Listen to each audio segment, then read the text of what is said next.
Oh, cool. Hey, Ryan. How's it going? We are live. Cool. I think we are. Yeah, we are.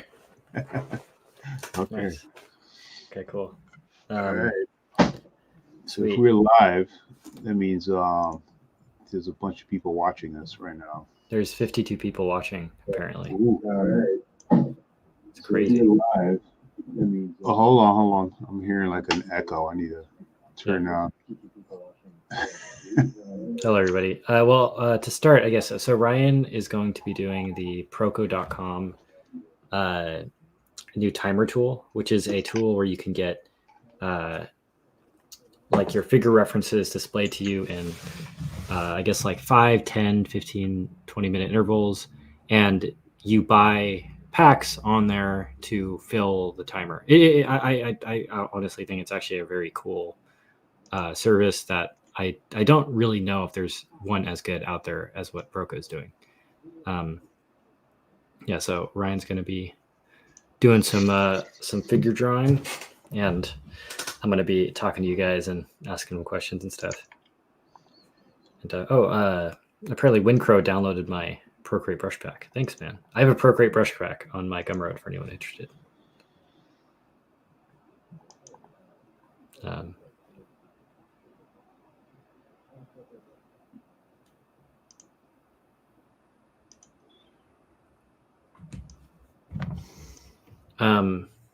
Before you get started, Ryan, somebody's already said, Zargordis says, Ryan, thank you. You helped me a lot to evolve, even though I don't understand English.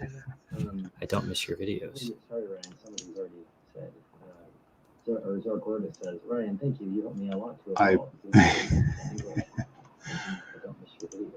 I appreciate it. I'm trying. I'm flustered a little bit because I'm trying to. I can hear an echo in the background. I'm trying to figure where the echo is coming from. So, Yeah. like, what the heck is going on? Did you have the stream playing somewhere else? There it is. I think I found it. All right. Okay. Okay. I should be good to go. I just had to shut everything down. That's how I did it. Small technical issues, but I'm here. All right. Nice. So, hello everyone. I appreciate all the comments. Um, every time I share these art techniques and strategies, it's nothing but positive energy for me. It's very I'm very enthusiastic just to actually get on any form actually and just draw and just share these strategies with people. I don't believe I have the end all be all strategy, but I do have 30 years of experience that I can share with people. So I do hope you guys get something out of this. So um, yeah, so I thank you guys for coming on board and just joining us and watching. So I'm doing this with this is a great stream. Proko is giving me the opportunity to come on live with you guys and share with my audience and his audience just a bunch of techniques and there's a lot of cool promotions going on his website also, which is pretty hot. So I think you guys should take advantage of it. One of the cool things about that is that learning the fact that you're learning how to draw, or just learning any strategy that's out there. I think you should take full advantage of it from any source that you have. Doesn't matter who the instructor is um, or where it's coming from. What matters is the result and what do you do with the information. So take full advantage whenever you guys get a chance. I literally just saw a link the other day that was from I can't remember where it was from, but they were offering a incredible discount, and I was like, I gotta have it. I gotta have it. So I spent like just a couple bucks just to get a whole bunch of stuff. It was just like a grab bag full of stuff, and I haven't even looked at it yet. I just had to buy it at the time, so I bought it, and probably this weekend I'm going to sit down and click on a link and start downloading some stuff and see what I can get out of it. Um, but yeah, so two things. When I was brainstorming on doing this live stream, I was thinking, should I do this digitally or should I do this traditionally?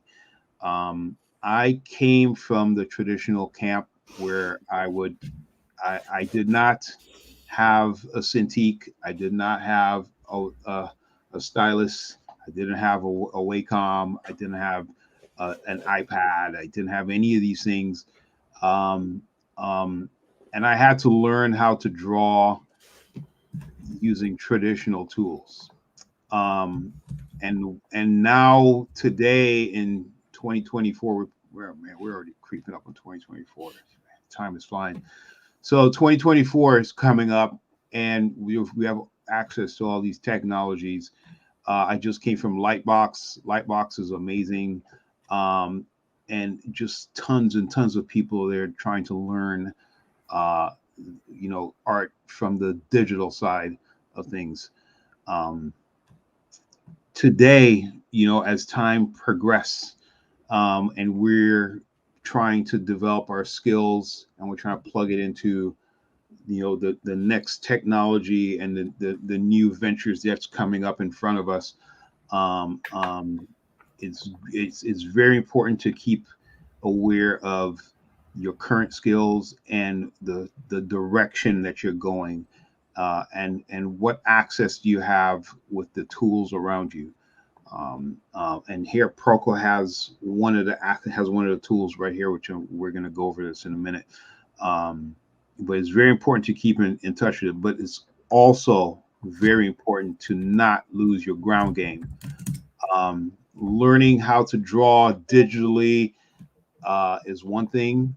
Learning how to draw if you can draw, put it this way: if you can paint and do all kinds of fancy effects with filters and making it look hot, and getting your strokes right and doing all that, if you can do the exact same thing on paper, you are automatically going to be one step above everyone else.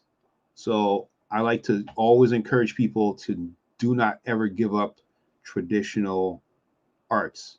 Pick up charcoal, pick up some Conte crayons, pick up some gouache, pick up watercolors, pick up just a simple HB, 2B, any B pencils, any F pencils you have. Go get some smooth boards, and get some rough boards. Go get sketch paper, get whatever you can, and draw traditionally, because you need those ground skills with you as you move forward. I trust me on this.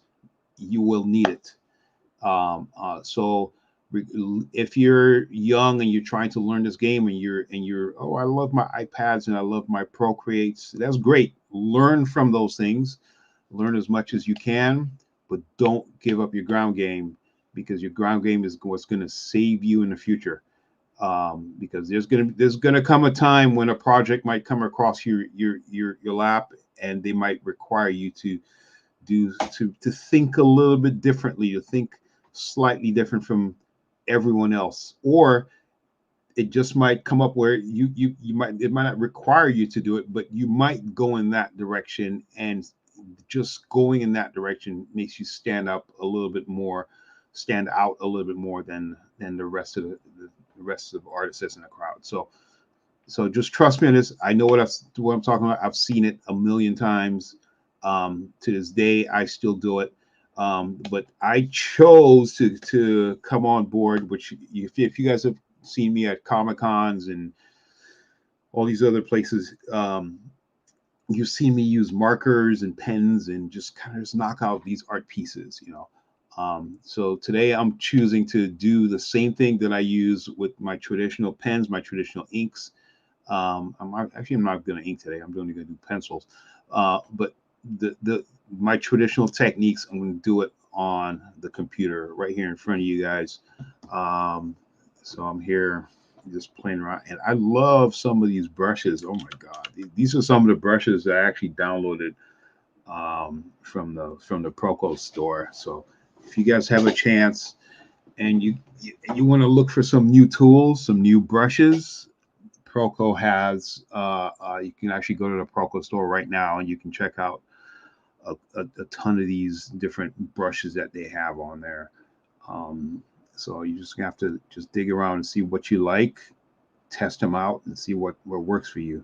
But I'm actually going to use a couple of them right now, which is pretty cool. And this is one of the cool things is I have the same brushes both installed for both Photoshop and um, um, Clip Studio. And Clip Studio is like one of the normal things that I use all the time. But anyway, I don't want to sit here just preaching and talking. You guys are here to see me draw, so I'm going to draw a little bit. Christian, how long are we supposed to be here? Do you know? You forgot? I was told like a couple hours, so I'm gonna say like between an hour and 2 hours. Okay, we have a long time then. Okay. Yeah, we have a while. So. All right. So here we go. So basically, we have this new timer tool here. This is pretty cool. When I was coming up in high school, I remember going off with my art teacher and a couple other adults to go to a college. We had a local community college where we would go to and we would sit down and draw models. And this was pretty cool just to sit there and draw these people and just learning how to see anatomy differently, how to see anatomy with different lighting effects. I'm sure a lot of us has actually gone through classes like this before.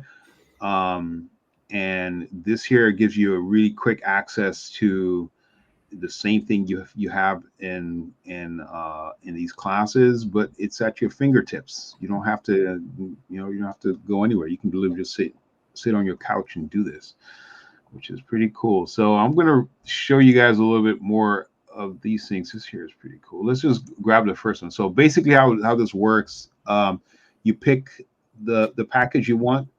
You can pick like, oh, I want this someone to grab. I like these poses or something. So you can pick it. Then you go through here. You let you go ahead and you pick the amount of images you want. You can get from 5, 10, 15, 20, 25 images that you want to cycle through. Let's say we're going to do like 10. Okay, so this is a quick warm up. So typically 1 minute sketches is warm ups. So in life drawing classes, I've been there for, you would go in for like 2 or 3 hours in life drawing classes, and you would sit there. And so for the first couple minutes, you do like 1 minute warm up sketches. So the model will just quickly pose for 1 minute. There's a timer click, and then the model will quickly pose. And the idea behind this is that you're going to draw fast. It's not about capturing details, it's about capturing the overall gesture of the character. This is very common in comics. Also, when you're drawing comics, you're doing layouts.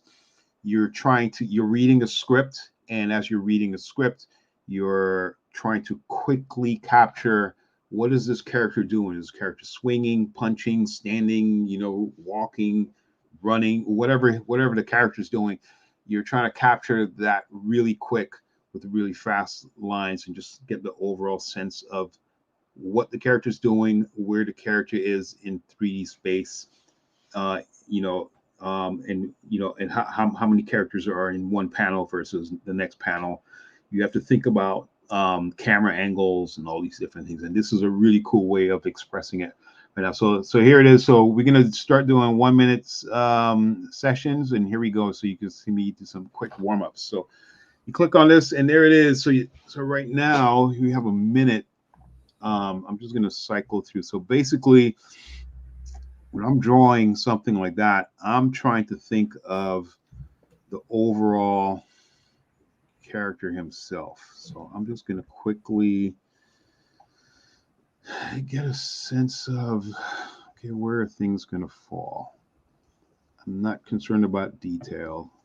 Just going to go, okay. Here is character standing somewhere in this range. Now, as you can see, when I was first throwing this down, I made his chest a little bit too small. So now I'm just going to quickly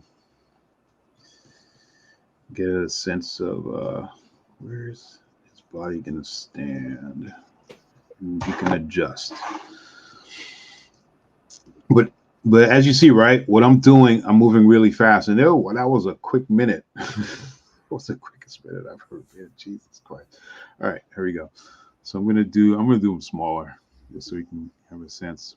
Think of these like panels or something. So here it is. Shoulder, arms here, head somewhere down here, hands maybe somewhere here, because I'm thinking of these planes. Thinking of this leg coming out, waistline. So these key parts I'm absolutely shooting for, which is shoulder, hips, belt line, head, put the position of hands, position of knees, position of the feet, where the end of the feet's again, the feet are, both feet are going to go. So once I'm shooting, these are the points that's locked in 3D space, and I got about 1 second to go. And then everything else is just a quick connection. So like this guy here, this was a panel. This could be like some crazy superhero character. Maybe it's someone delivering some magical gems or something. Here's this character sitting here. So if you look what I'm doing, I'm breaking down the body parts in quick, primitive shapes. I'm not concerned about detail. I'm just worried about where's his shoulder, where's his hand, or there was this arm. Where's the chest, the angle of the chest, maybe the rib cage, the size of the head. Just trying to get a really quick sense of where things are going to land. And then, oh wow, this another one's a good one here. Should I save any of this stuff here, Christian? What do you think? Think I should save any of this? Yeah, you should. Well, I mean, for all the stuff, it's not like you're trying to make these pretty drawings. A lot of them are just you're trying to get impressions and ideas down as fast as possible. Because like in a normal working environment, you're never going to be doing 1 minute sketches, but here is just to get the story essentially, right? Mm-hmm. Yeah. So imagine if I was doing a bunch of characters like this. This would be another character over here, maybe another guy standing over here, and there's another one over here, and this would all be inside like a panel, So something like that, and you can quickly establish some rough backgrounds also. So imagine, you're using these scenes or these images in combination with your imagination, and then maybe there's something going on back here, So you quickly want to establish this, and this could be another panel. Imagine this was like another panel like this, right? And then you have this character standing here. I guess so. I'm already looking at how this lower half is kind of leaning forward a little bit more like this. So, and you're looking at his angle of his chest, his head somewhere here, maybe. Boom. So somewhere.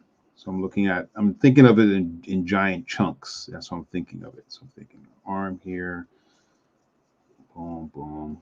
No details, absolutely no details. I'm not concerned about eyes, teeth, hair, clothing, nothing like that. Quickly get a really quick sense of it. Okay. And as you can see, I'm just going over my lines. Like I'm switching between black and white with my pencils right here. So imagine this was another guy in that scene. Maybe he was over here or something. And maybe his head is here. Center line, there's a center chest. Center line right here going straight down. And then maybe his hands coming up here with the bat coming here. Maybe he doesn't even have a bat. Maybe just his hands are up. Or well, let's say we're drawing his hands here, or maybe we're not drawing his hands here. Maybe his hands is at the side over here. So it's up to you. You know, you want to use your imagination, come up with something cool. You know, what would this guy do? His eyes, cross section for the eyes, center line for the center of the head. You can do the jaw, ears. Quickly establish who he is in 3D space. All right, and this could be another panel down here. Do you often, when you do figure drawing, like try to play around with storytelling and stuff, and try to take some artistic liberties? Sometimes when I'm sketching, I remember when, you know, we remember when we used to all get together and draw together. When I'm drawing, sometimes I'll go ahead and I'll sketch out the model in front of me, but then at some point I'm like, okay, I'm kind of bored with just drawing just a character. I want to play around with it a little bit, so I come up with something cool. Just use my imagination, come up with something cool for the character.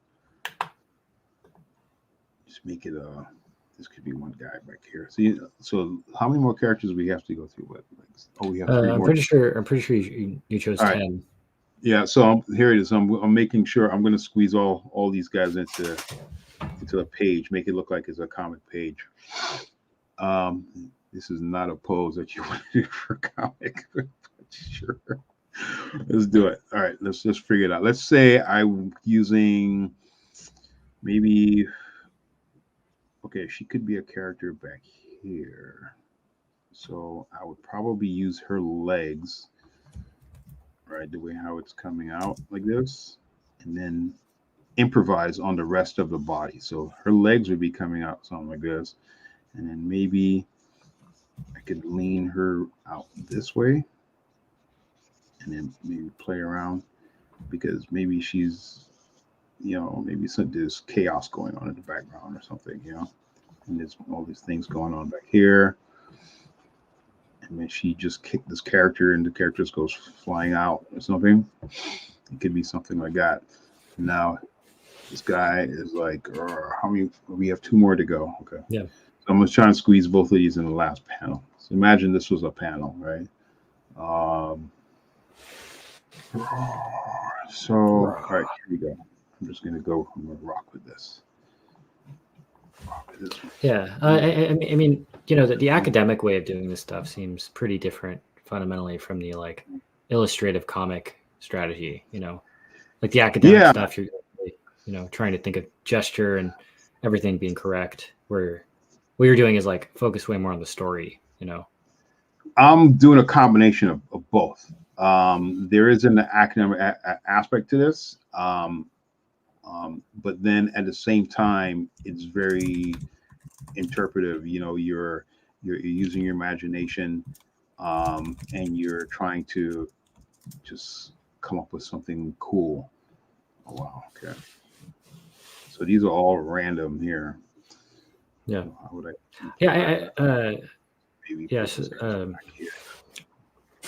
Something I really like about the comic strategy is that a lot of it is really loose, where, you know, you're letting yourself play a lot more, and not really worrying about calligraphy or like line quality as much. And then going back afterwards and trying to clean up your shapes and try to make it look like a nice drawing with ink, or, you know, nicer pencils or yeah. This is definitely well, that's the standard strategy with comics, is that you're trying to you're thinking not only of the individual characters in there, you're thinking of, you know, pacing, all your negative space over here. You're thinking of, you know, storytelling.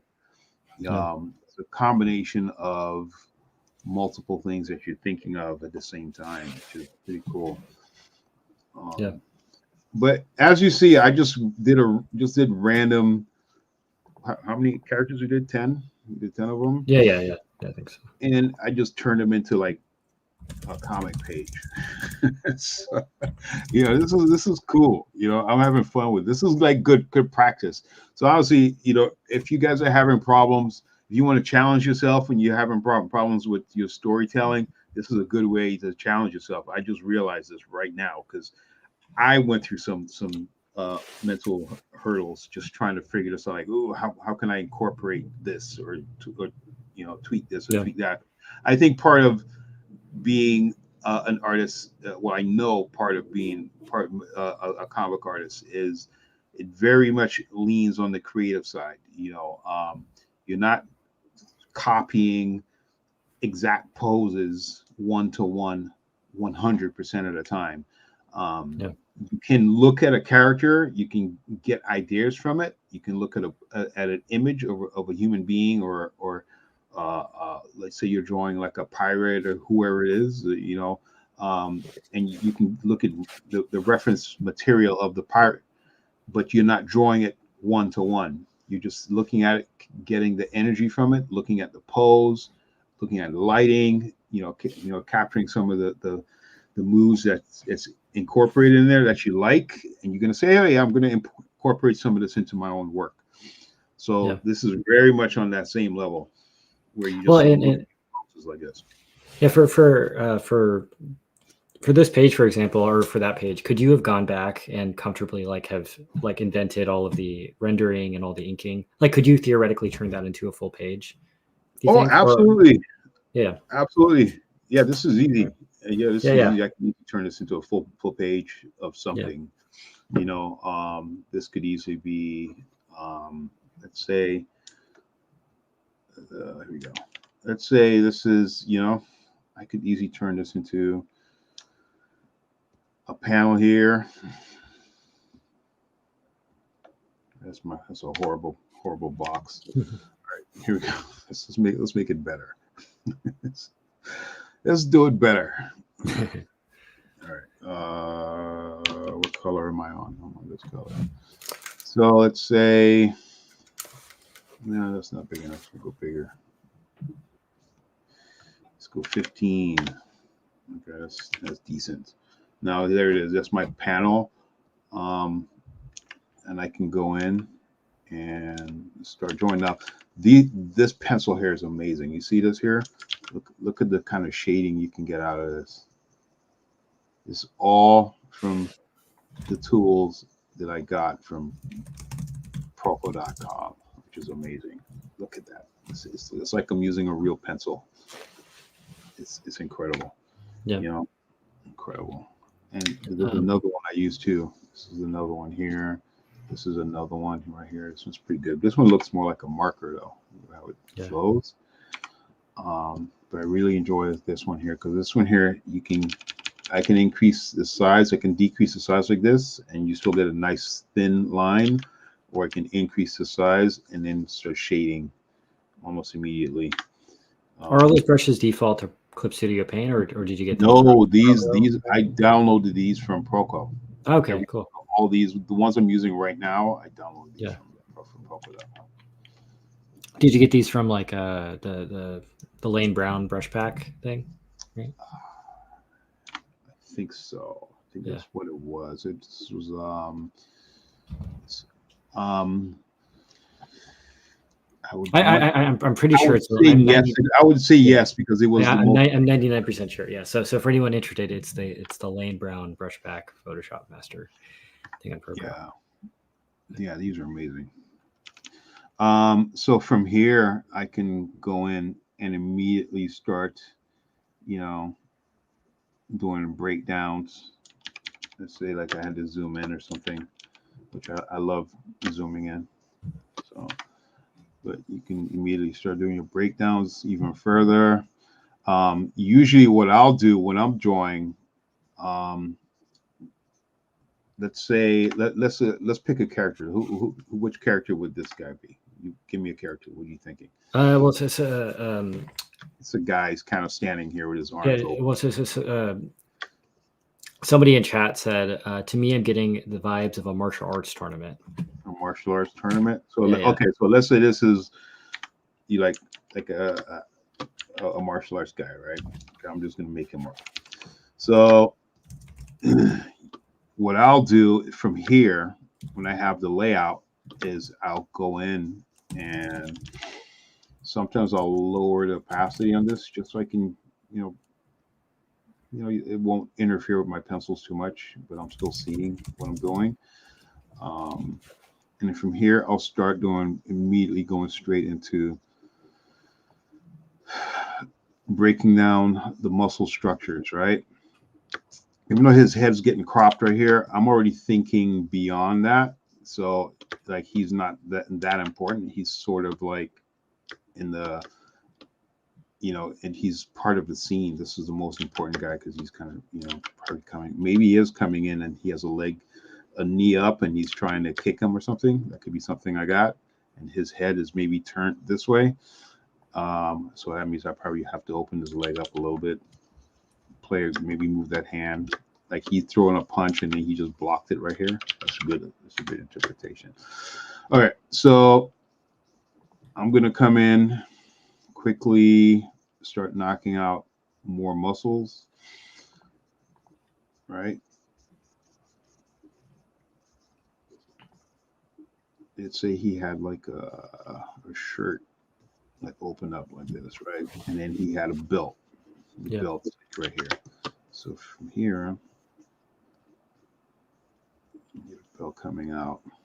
Well, and the story of this is being generated just from your head. Like it's all just like based off the poses and oh yeah, yeah. And it's like it's hard to, I think, I guess for anyone listening, it's hard to riff and kind of play around with this stuff if you don't have that base of a really solid figure drawing and understanding of fundamental shapes underneath. Yeah, you have to have a good sense of it. So right now I'm piecing it all together. So there's some certain stages I work in, right? Now the blue, what you're seeing, this is a really rough stage of me just trying to establish the character. Where's the character in 3D space? So I'm moving fast. I haven't slowed down yet. I'm still in the move fast phase of things. Why? Because you see all these lines here I'm throwing down. I'm still trying to capture energy. I am not trying to sit here and draw real slow and try to figure this out. Like, oh, what's this guy gonna look like? No, I'm not worried about that. Right now, I'm just quickly trying to establish energy on top of that. So I'll come in and I'm using those same poses. I'm just going to quickly lay down some rough ideas of what I'm thinking, and then from there you just keep adding more and more detail. I'm not going to go too much because I don't want to spend 20 minutes on this one character right here. Yeah. But you can go in. Usually, what I'll do is I'll quickly establish all my dark areas like this. Come on, baby. Quickly establish all my dark areas like this. And then come in, start outlining. I like flipping back and forth between the white and the black pencil. This is where I do all the cleanup, is in the stage. And you're just getting this really quick sense of things, and you're constantly going back and forth between penciling, erasing, and you're just cleaning up the lines as you're going. I don't like that one. I don't like that one either. But as you can see, I'm doing all this from that one pose that I'm looking at the reference. And yeah, well, so I went to a few academic schools, and the way I learned was just like purely the copying stuff, studying from life, and I felt like when I tried to do more illustrative things, I kind of, I didn't really know what I was doing, and I kind of struggled a little bit because the storytelling and trying to riff, it feels like an entirely different skill. Yeah, I came from the illustrator world. I studied fine arts. I Michelangelo to this day is still my number one artists. Salvador Dali is in the top.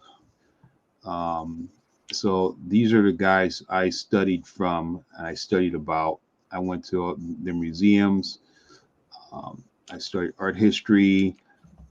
So I went through that entire gambit of things. And then to transition from that world into the comic book world took some time. It wasn't easy.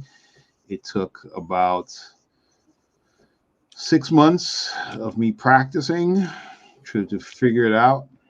And then once I came in, it still took a little bit more time on top of that just to kind of get better at it.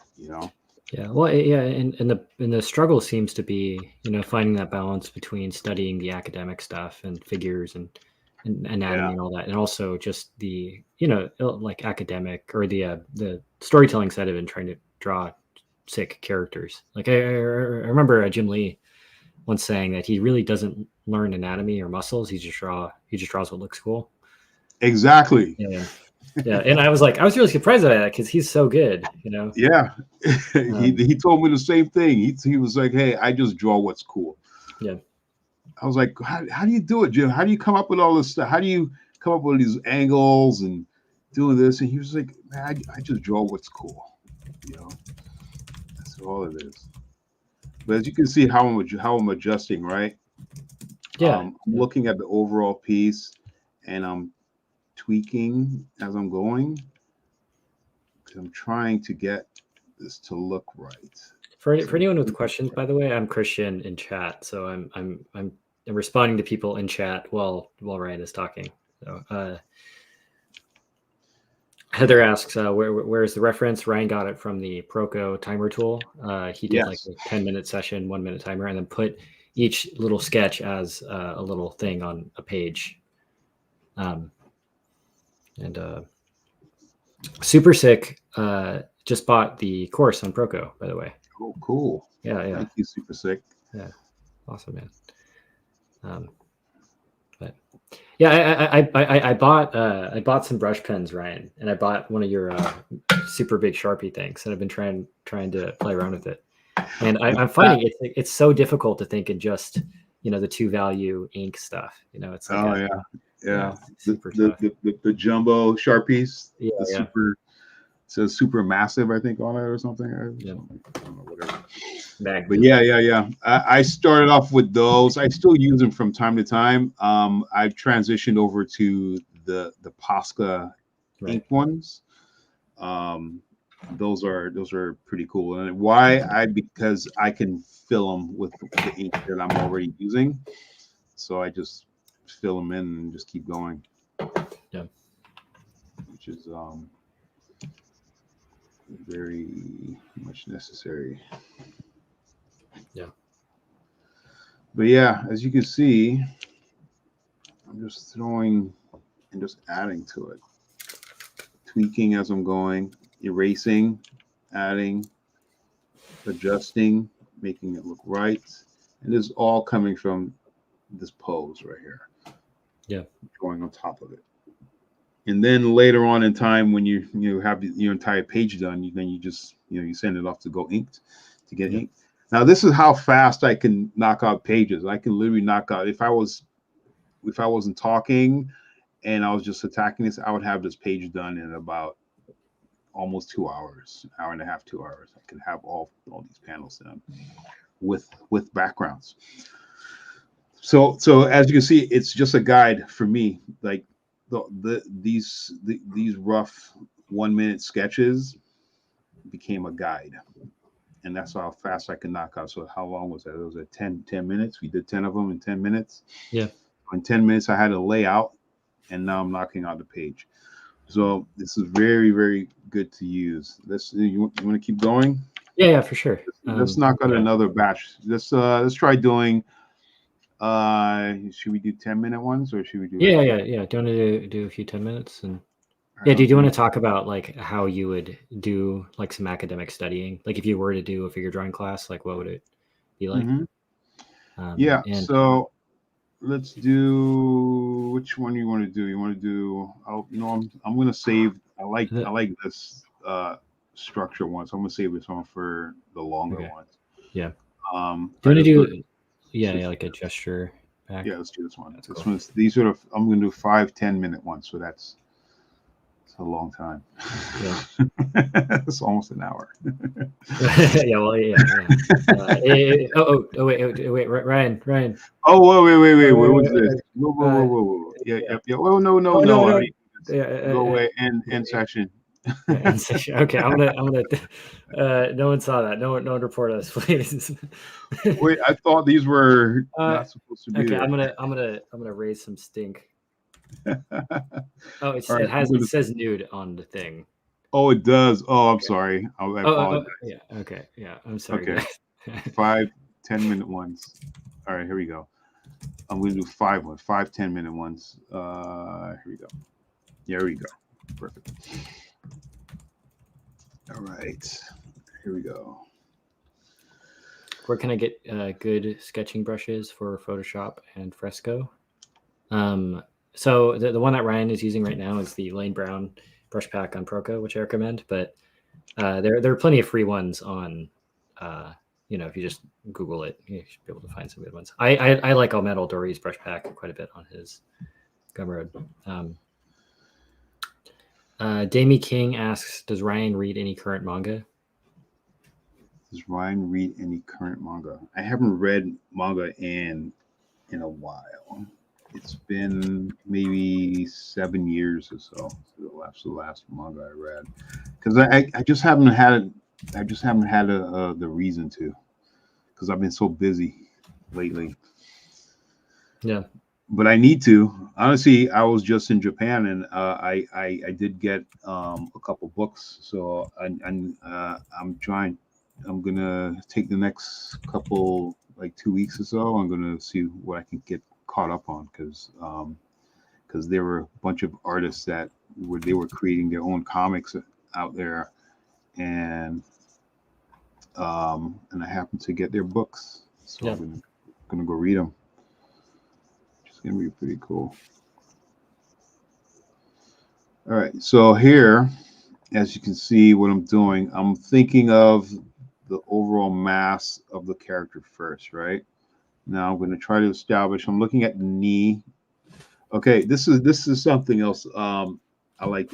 I was thinking about when I was drawing these. I remember when I was first trying to draw,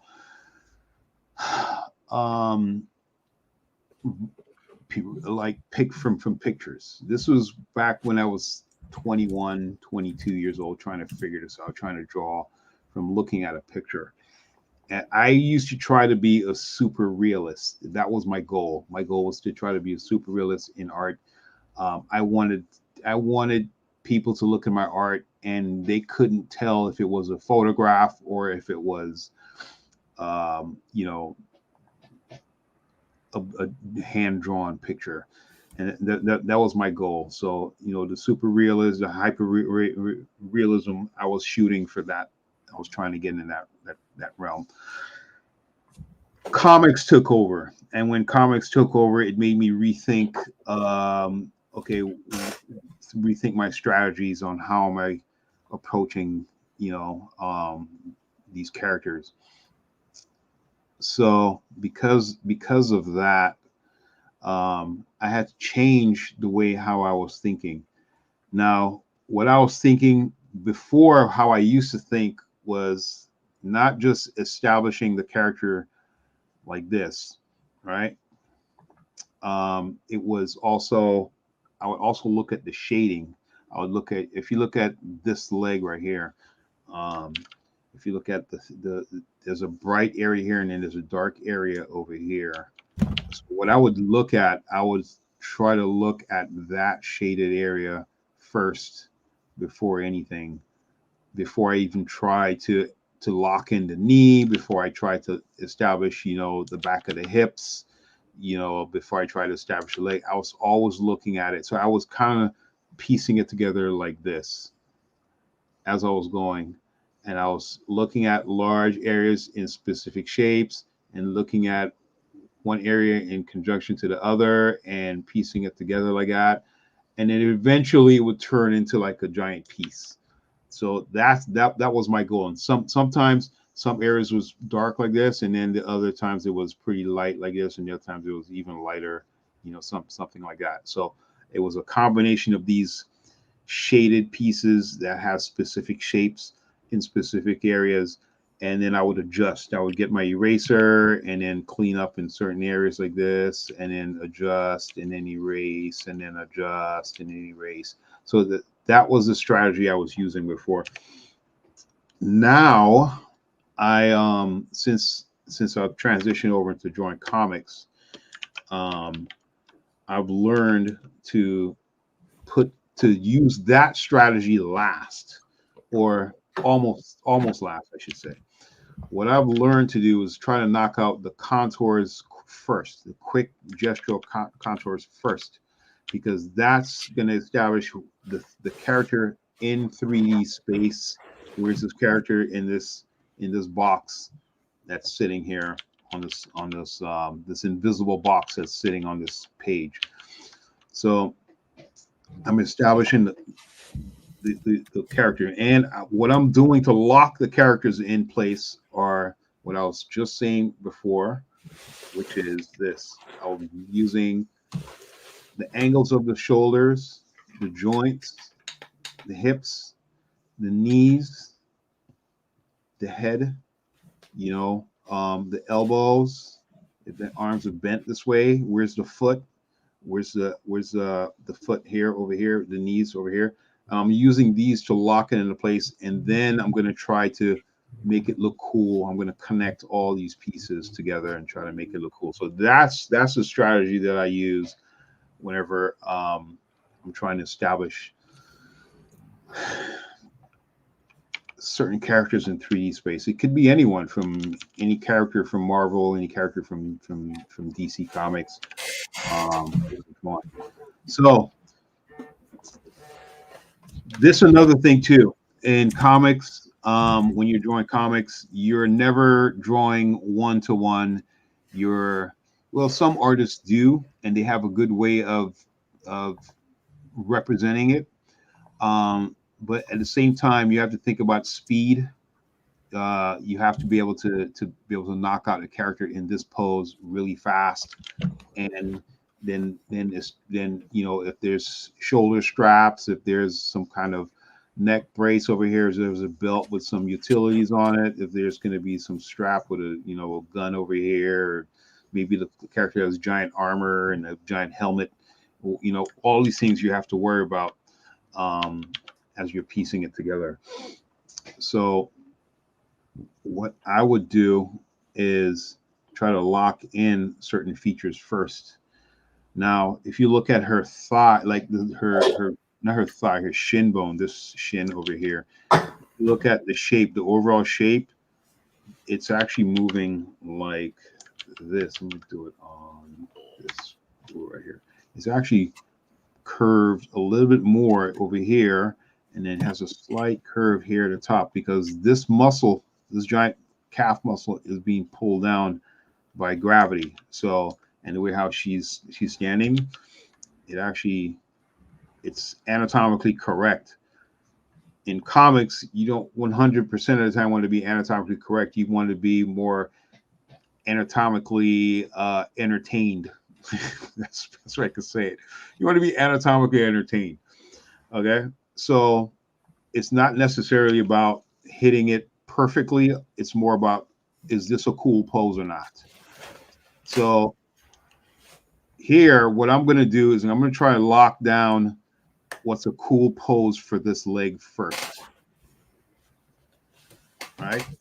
When I lock down this cool pose for this leg, then I can come in and start doing tweaking. Right now, the foot is actually, her foot's kind of curved in a little bit like that. You can do it like that. I'm going to push it out this way versus push it out this way a little bit. So what I'm going to do is try to shoot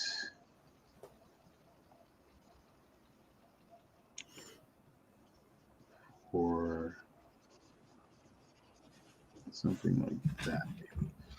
Now I'm going to draw the straight line first because I'm trying to capture this energy. Then I can always come back in and bring in that calf muscle back here, like that. You can always come back and do that, but capture the energy first. So now I have this. I have the shoulder. I know the joints here. I know the other arm is going to come out somewhere around here. I know this one arm is going to come out this way. Now, one thing I don't like about this arm coming this way is that how close it is to here. So it becomes like one giant piece. So I'm going to try to create some breathing room between the arm and the chest areas. So I'm going to just so I'm going to create this gap right here. Some breathing room between them right here.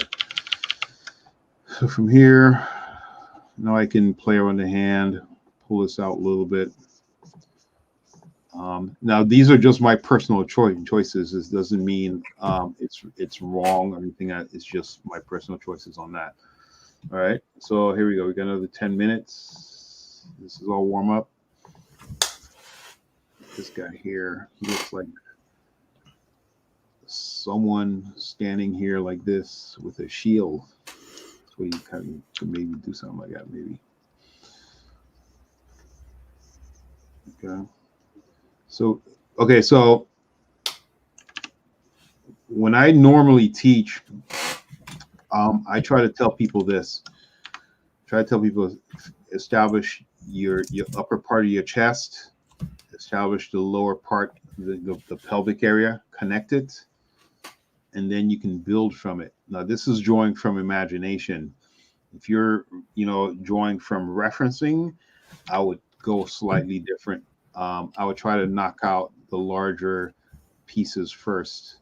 Not larger. I'm thinking of the larger piece, but I'm piecing it together with smaller pieces. So right now, I'm just going to try to look at each individual part separately and then piece it together like this. I'm looking at, if you look at his elbow, his elbow's landing somewhere in this region. The chest is here, the elbow's like somewhere around here. So I'm going to lock in the elbow somewhere around here. Hand.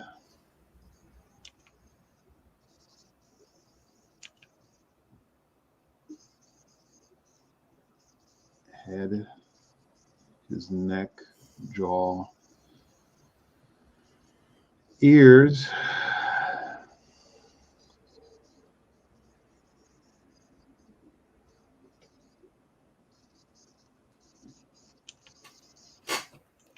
Mel Alvera says they met you last December 15th when you were in Manila. Ah, yes. That was a beautiful show when I was out there. Yeah. I did Lake Como, which is outstanding. I'm trying to go back again this year, but we'll see. I'm not 100% sure if I'm going to do it yet. The ears need to be somewhere back here. So here. Now, in the pencil tools, I switch back and forth between, this one here. So this pencil is a little bit tighter. See, I can get a nice, more tighter line with this one here. So I'll switch back and forth between that and this sketch pencil tool right here. Now this sketch pencil tool right here,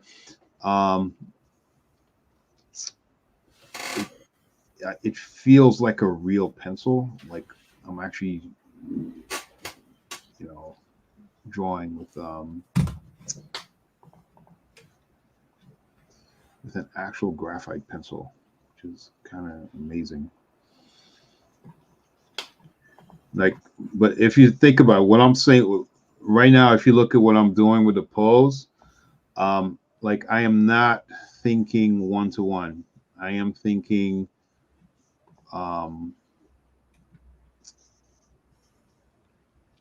when I say I'm not thinking one-to-one, meaning I'm not trying to lock in all the poses, all the angles, everything, all at the same time. Exactly like what's in a reference. So I'm going to use a reference as a jump-off point, and then I'm just going to improvise on it as I'm going. Yeah. Well, and when I talk to fine artists as well, like even people who do pretty representational work, a ton of their process is pretty similar.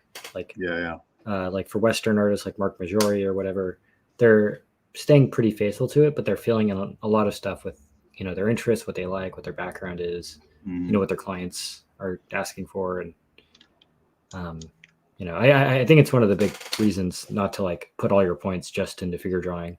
Yeah. And to, have a wider variety of interests. So here, I'm going to add some costumes to this guy here. Let's say he has like wrinkles in his shirt. He has like a jacket, some wrinkles here. Maybe he has a glove. Okay, let me give him a glove.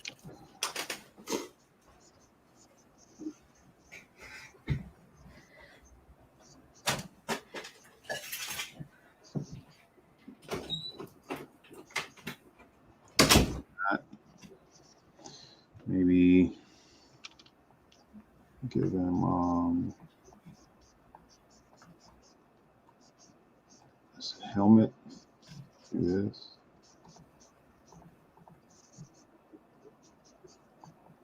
His eyes would be somewhere on here.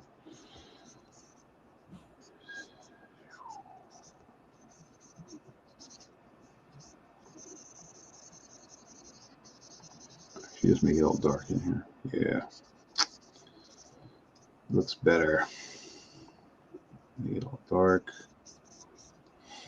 Maybe he has a crazy looking pattern here.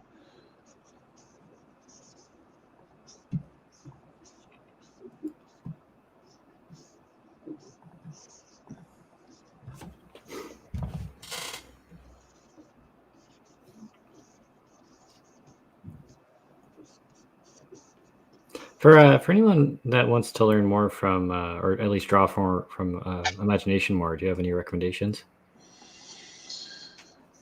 The best thing, well, this is something I try to tell people all the time. When you're drawing from imagination, you're expressing who you are on the inside, and the only thing that the only way you can develop who you are on the inside is by referencing as much people as you can, and learning from as many people as you can before you decide, okay, I'm going to come in and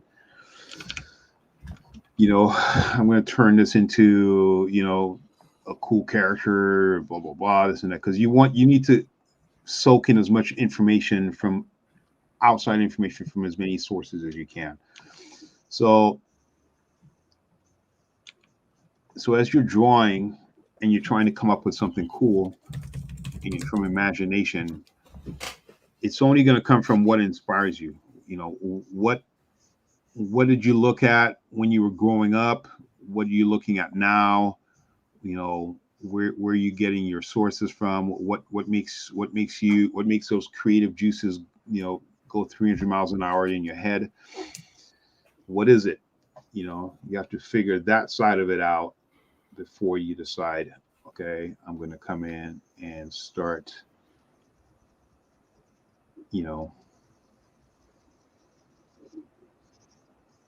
before you decide you're going to come in and you're going to start to modify it and change it and tweak it and turn it into something that doesn't exist, because it's all part of your imagination. So the fundamentals of drawing, it's bedrock. It's always going to be there, but your imagination is you. I can't teach you to be you. You have to put who you are into this. So you have to learn, figure out who you are as a person, as an artist, and and see what works. So it's going to come from a lot of testing, trial runs, seeing what works, what doesn't work, what do you like, what you don't like.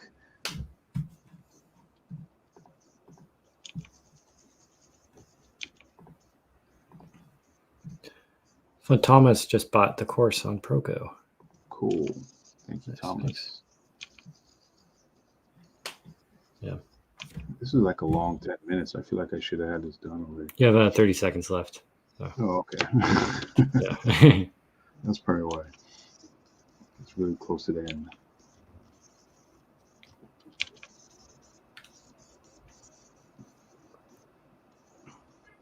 Yeah, when I mean, I've been in a lot of figure drawing workshops, and the more I do it, the more it's like, there aren't really no rules to figure drawing. And if you wanted to go and like reinterpret the characters or try and pose the things in different ways, take some more liberties to like in.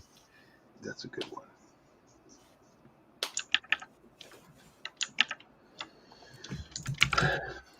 Okay. Save this one. All right, here we go. I'm just going to keep going. Yeah. It's like a Hulk character. Oh yeah, let's push this one. Okay, so Yeah. take this character and turn him into like a Hulk type character, right?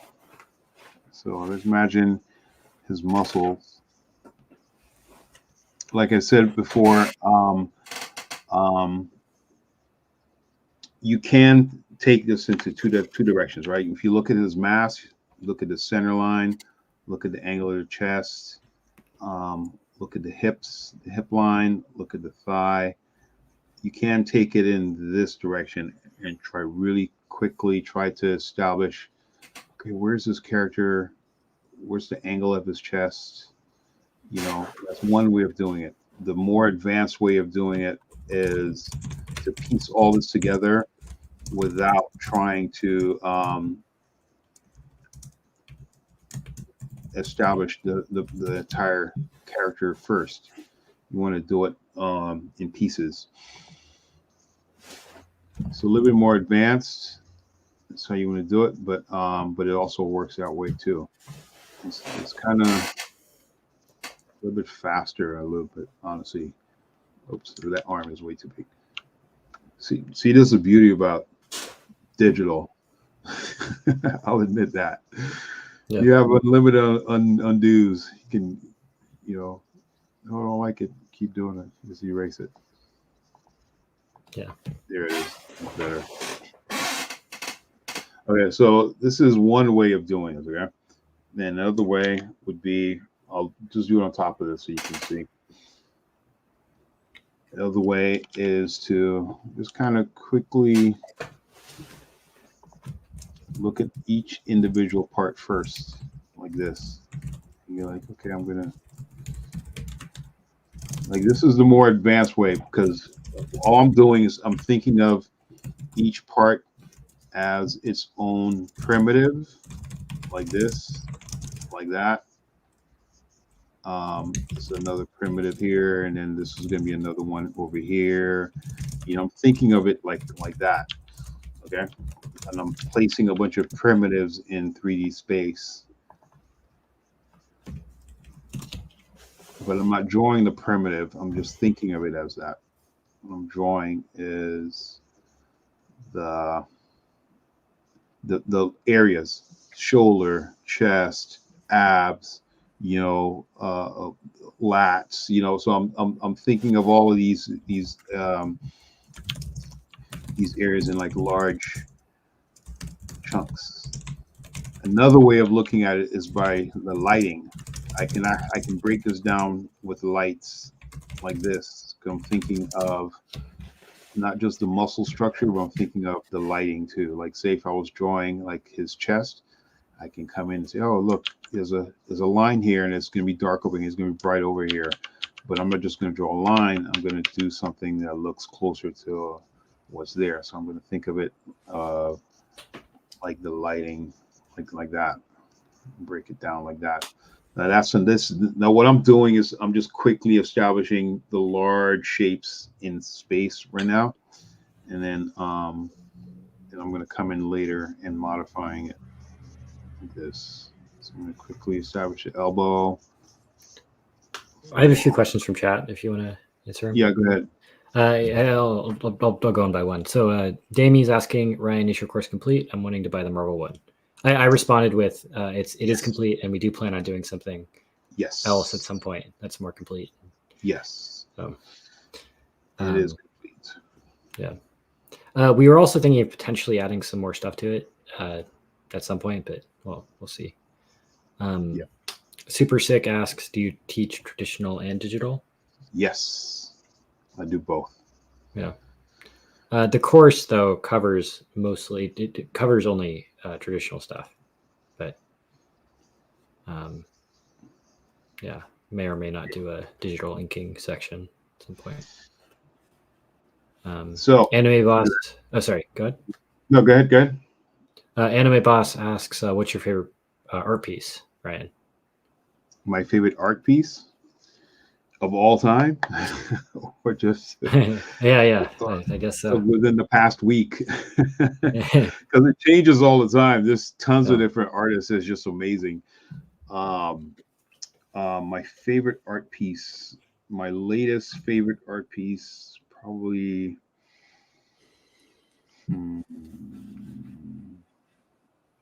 Kim Jong-gi.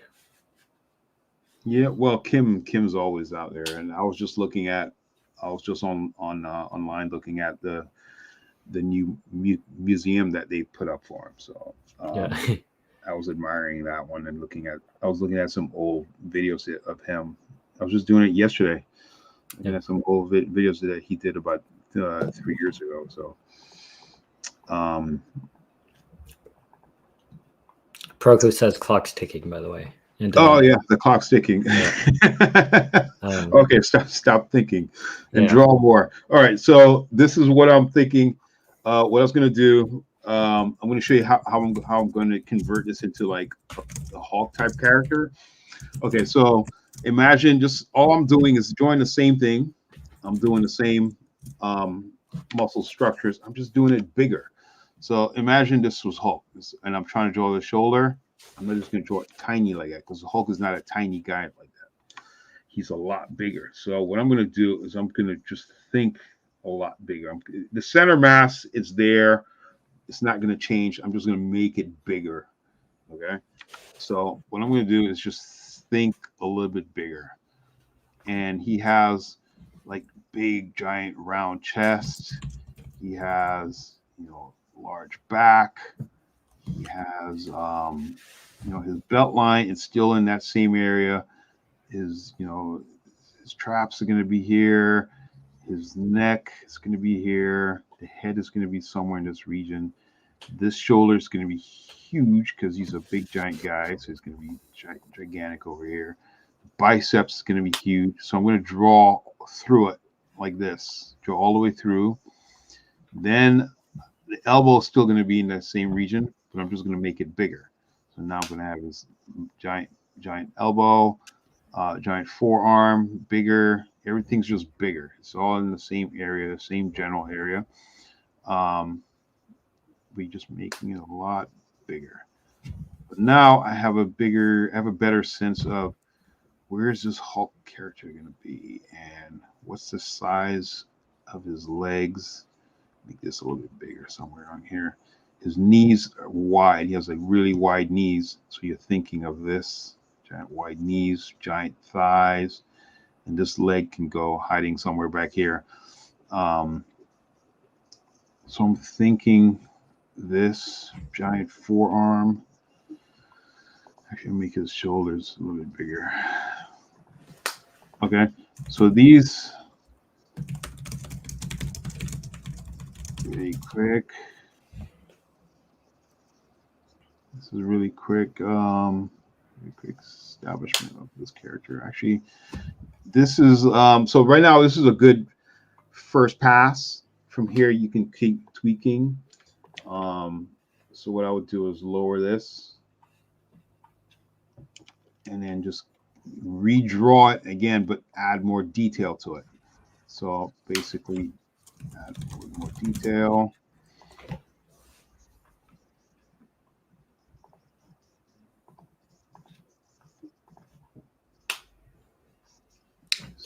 Art of William Russell asks about you doing a cover for his indie creator-owned comic, by the way. I've had about 4 people ask me to do something like that this week. Too busy? It was not too busy. I just need to respond. I need to look at my schedule and respond. Yeah. I've been doing a lot of catch-up work this week, so. Okay, so here, see his cheek, but see, he's already has like the mass of the Hulk. He has that mass. He's there. I'm just going to add more detail to him. Okay. So you have this muscle, this muscle, this muscle. Okay. All right. But you get a better sense of it. Okay. Okay. So now here's 10 minutes. I'm going to try to see if I could focus more on one specific area on this one here. And let's see how detailed I can get with this one. Okay. So here we go. Center line. I'm already looking at his center line. The center line, I don't always start off with a center line, but that center line helps me lock in the character, because in my brain I'm already seeing the waist, I'm already seeing the shoulders. So I'm going to establish a center line, then I'm going to go immediately to like the chest area, the lower chest, where this is where his nipples would be, somewhere in this region. Okay. So from here, I'm just creating a grid.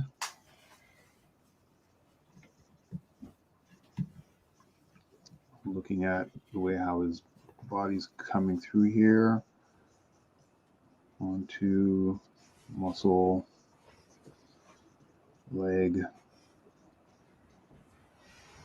To this, he reminds me, this is like a great superhero pose right here. This is a really good pose.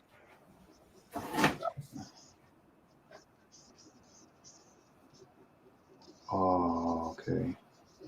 It's like Spider-Man-esque, you know, or yeah, you could Venom easily be Spider-Man. Venom. Yeah. This could be anything, honestly, because it's a good. This is like a very traditional superhero pose. Yep. But you see like how his hands is coming back here like this. You can leave that like that.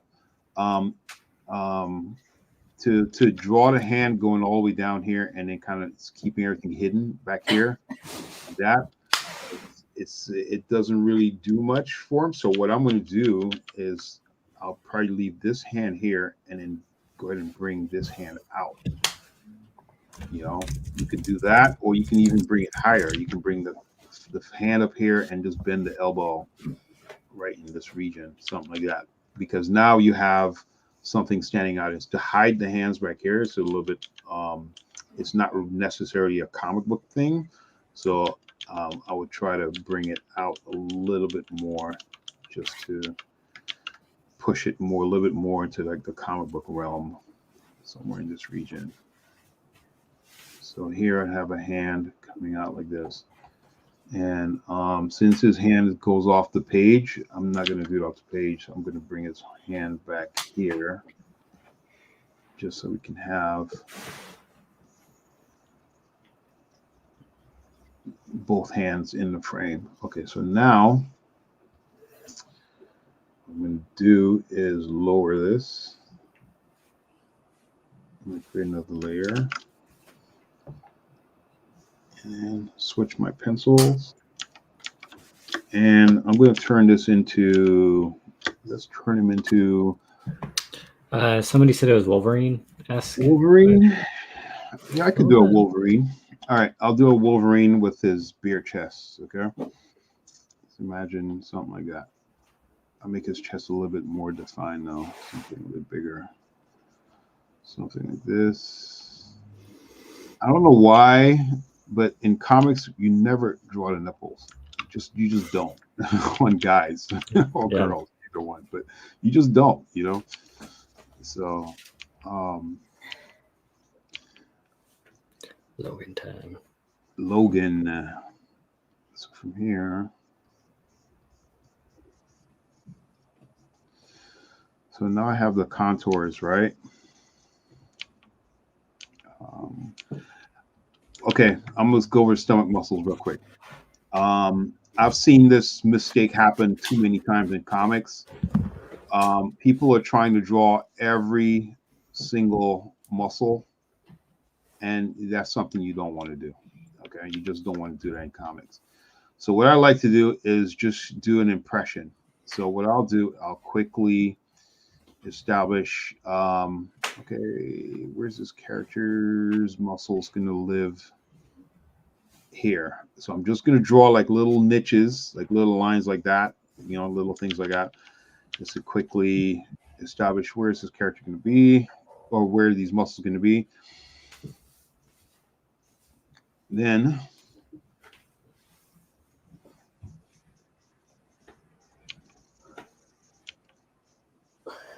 what I'm going to do from here is come back with this. Come back, do some shading like this. Stan and Steven are hopping out, but thanks for hopping in, guys. Oh, thank you guys. Thank you guys. There are a couple questions. Would you rather focus on this, or do you want to answer them while you No, I can answer. Windcrow asks, what comic run was your favorite to work on? Batman Beyond, probably my favorite one so far.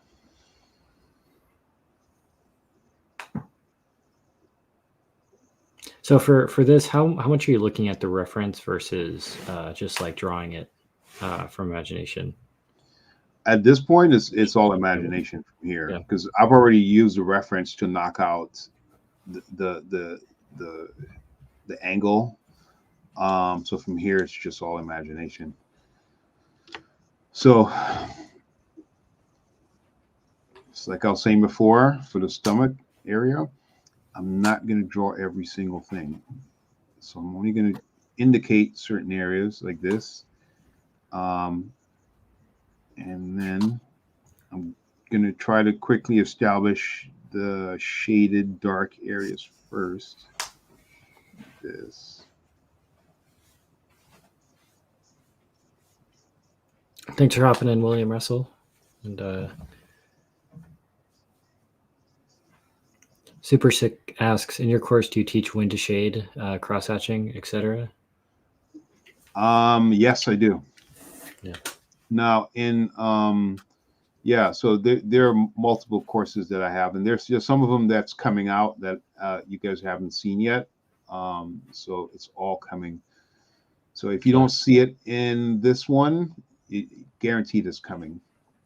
Yeah, we in the course on Proko, there's a bit of it. It's an introduction to drawing, so it's not. There's bits on rendering and how to use it for building form and stuff, which is really great. I think there's some really great lessons. But yeah, we do plan on doing some stuff that's a lot more in depth at some time in the future. And what is your favorite Batman novel? A novel. I didn't know there were Batman novels. My favorite Batman novel. I don't know if I have a favorite one.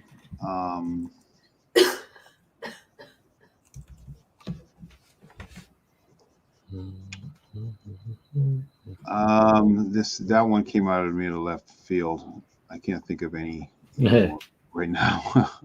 Well, my favorite movie, I guess, is the Heath Ledger one. That was pretty cool. The movie? Yeah, the Christopher Nolan. Yeah, I think that's probably my favorite one too. But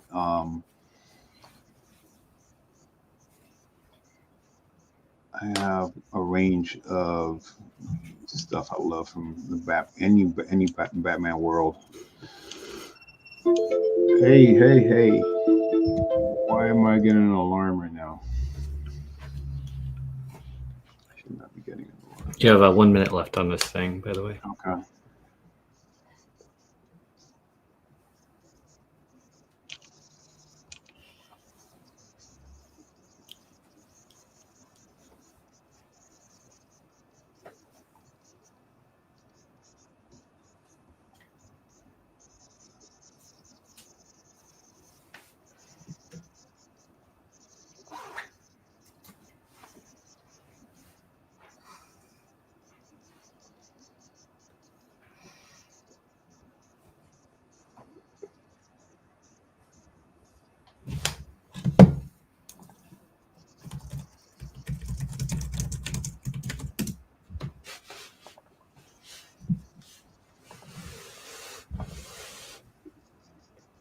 Do you want to spend a little bit more time on this one to show people like how far you can take one of these sketches?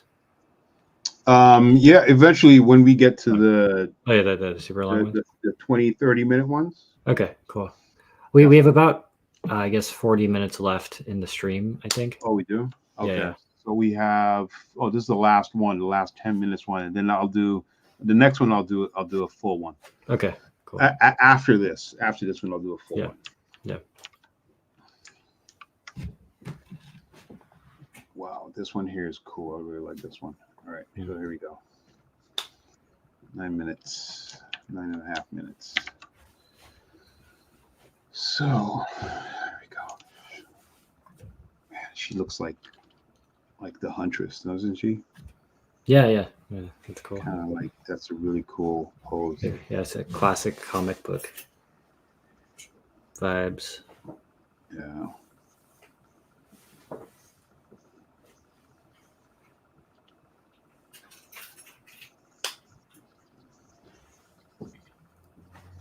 See, does anyone have any questions or anything?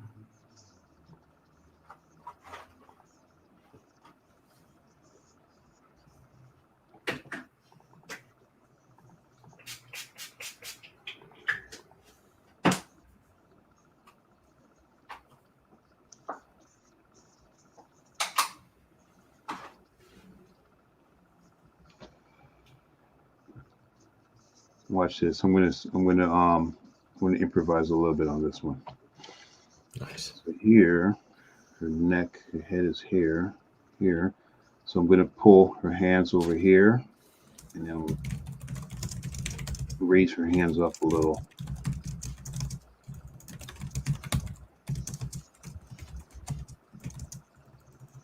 So imagine she had her hands here, and the bow and arrow is kind of coming back this way, getting ready to shoot.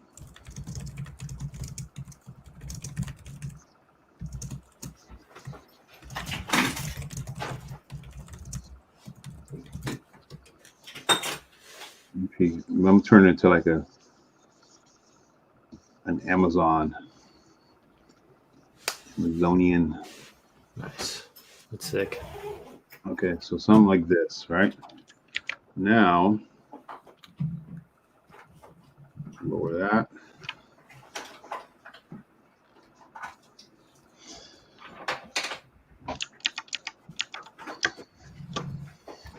I have Sketchbook Pro on my Kamas. Which would you recommend?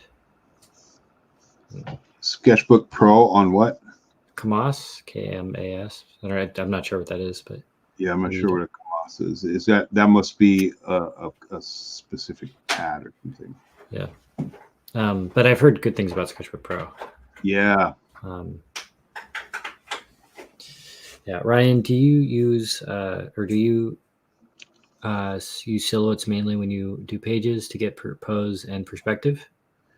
I have in the past, but I don't do it all the time. It depends on deadlines, depends on the intensity of the page, but I don't use it all the time. Now, go ahead. What was the biggest challenge changing from fine art to comic book style drawing? Ooh,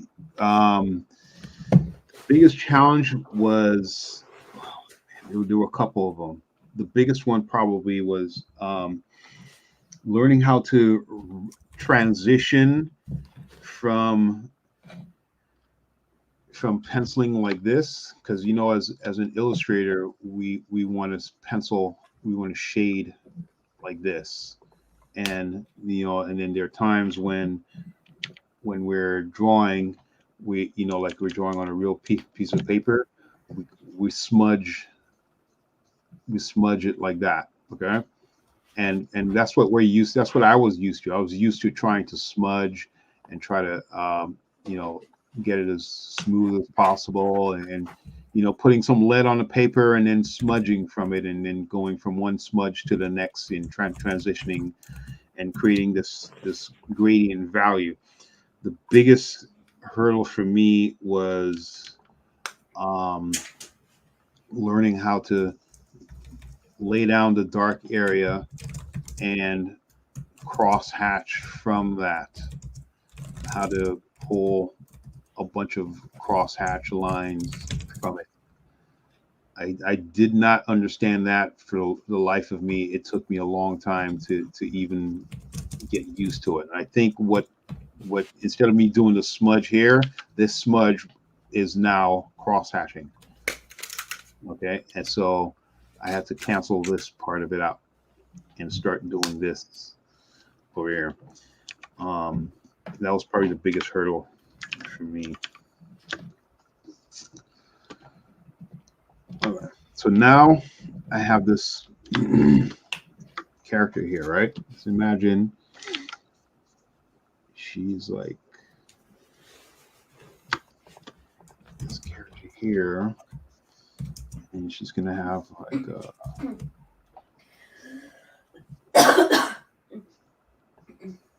imagine she's gonna have like the gladiator type belts or something like that. Maybe she just has it on the front right here, like this, and then maybe one on the side over here.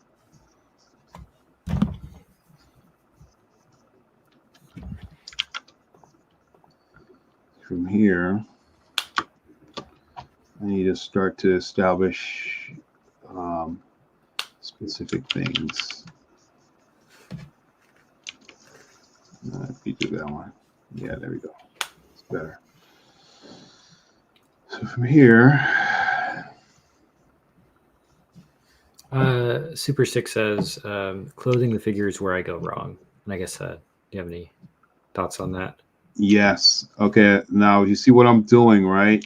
This blue guide right here, it's already there. It's just a guide. I'm just drawing on top of the guide. So from here, I'm just trying to draw the same character, all right? But this time I'm actually just adding shapes to it that looks like the clothing. Now it's not, like I say, there's nothing that's going to be one-to-one. Everything else is it's more of an interpretation. So I'm just creating this shape that looks like what I think the clothing would be at the end of the day. So I'm just creating these shapes. Then later on, as I'm drawing, you clean it up. So imagine if so you were coming back and you start to add your shadows in here. This.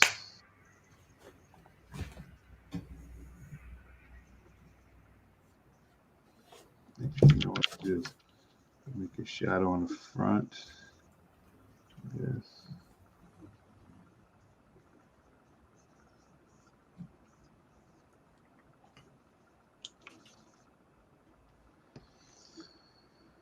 Now,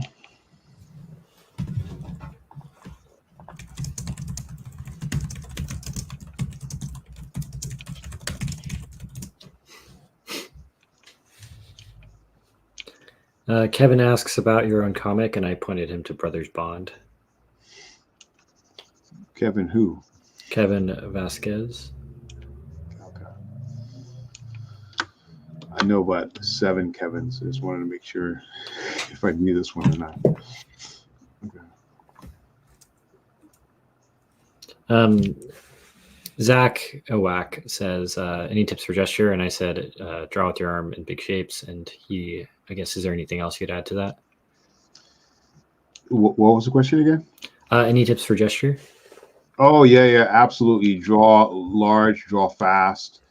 And you want to use gesture in the beginning, the very, very, very beginning, because that's going to establish your dynamics. But you don't stop using gesture, you just slow it down. So the closer you get to the final piece, you're just using less and less gesture lines, and you're getting more specific. Instead of you trying to establish a general area or general shape, you're starting to establish the final look and feel of the character. Let me see some. Okay. Is it? I'm thinking. Oh, that was my time. I'm thinking about just making it all black back in here because it's gonna. I think it's gonna look better. Yeah. See, it's already starting to look better. Make it darker. Yeah. Okay. So these were the 10-minute ones. All right. So let's get moving on. You said we have about 40 minutes left or something? We have 30 minutes from now. Okay, so let's do this one here. This one will be, well, it's only one, and I'm going to do for 30 minutes. 30 minutes right here. Let's see. I already did this one. Ooh, that's a good one. That's cool. Maybe. Yeah, Spider-Gwen. Yeah, that does have like a Spider-Gwen type of feel. So it's out of that 5. Let's say I won't do that one. I like that one, and then the first one or the second one. I'm gonna go with this one. Okay, here we go. Good. So this is Spider. Let's turn her into the Spider-Gwen. Okay.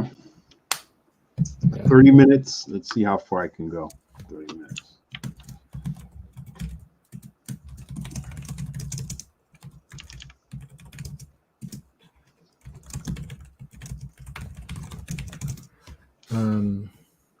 Let's see. Rib, leg, head, shoulder, other shoulder, legs. Let's do Spider-Gwen here. Okay. Arms curving back this way. I love that. I love that arm. Man, this is a great pose. Man, who came up with this one? This one's amazing. Oh yeah. For anyone interested, again, this is using the Proko timer tool. Where I think there's some free packs, but then Graphite Studios has a bunch of like warrior poses and all that kind of stuff, which are really, really solid.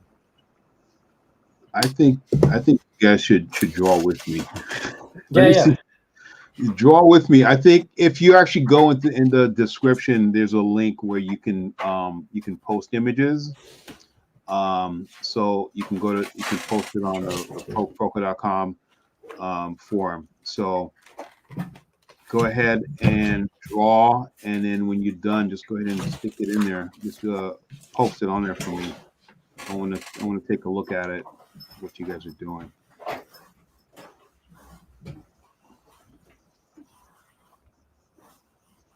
All right, so since it's Spider-Gwen, I'm not going to worry about the eyes or anything. It's going to be mostly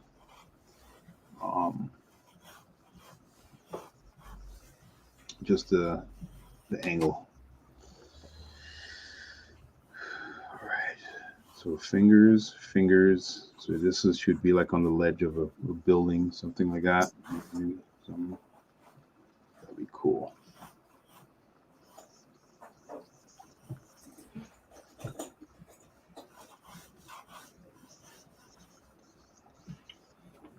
we would have something like this.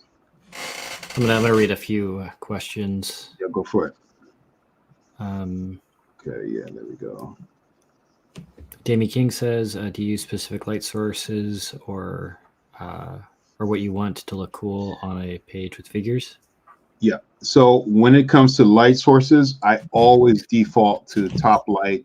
This is a light, top light going down. I always default to that, unless I'm trying to push it or I'm trying to, tweak it or make it look a little bit cooler. Then I might add a secondary light that's coming up this way, and then I'm a tertiary one that's coming over here, or something like that. So it really depends on what I'm trying to do. So, like for this one here, I'm going to jump immediately into the details, because when I'm drawing comics, I don't have a lot of time to sit and make sure the shoulder looks perfect. I need to get moving. I need to draw and keep moving. And I have to have this page done within 2 hours, 3 hours, somewhere in that range. Do you have any favorite manga or Japanese artists? Ooh, man.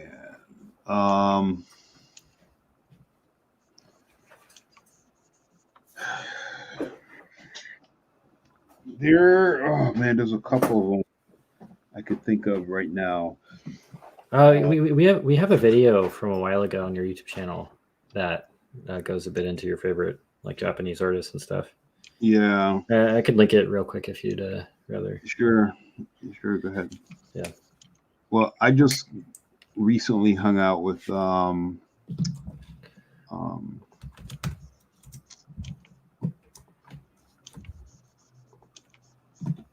sorry, I'm thinking over here while I'm drawing.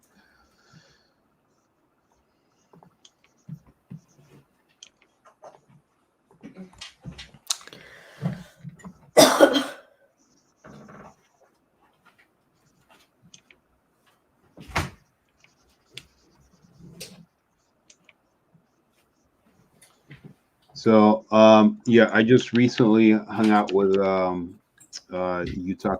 Minowa. He is I'm sure you guys heard of Ninja Scroll.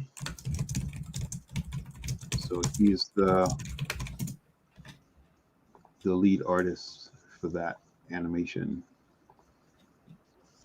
He's an amazing artist. That guy is he's like God status,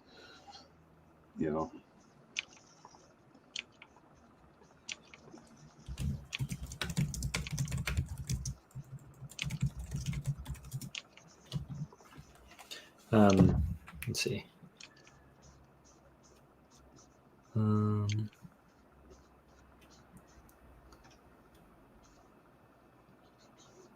One Love says, Ryan, I've made a career switch from game development to comics in my mid-40s. Mm. Listening to your live demo and lecture has given me so much confirmation and hope. Thank you. Wow, that's in your mid-40s. That's a transition, but that's good. Yes, good. Art is always evolving. It's never stagnant. So you have to evolve with it, which is something I always encourage people to do.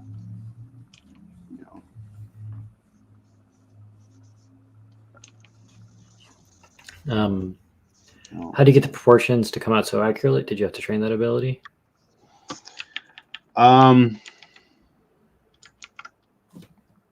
Well, accuracy comes with training, comes with time and practice. You have to put in the time to make sure it's coming out correct.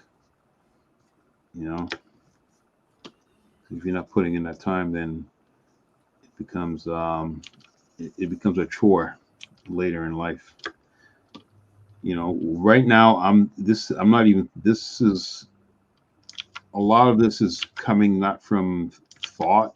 It's just, uh, it's just a natural motion that I'm doing right now. I'm trying not to think too much. I'm feeling it. I was telling another person this about a week ago. Like when I'm drawing, like right now, I'm not even here. Right now, everyone's watching me, but I'm not here. I'm somewhere else in my head. Um, I'm literally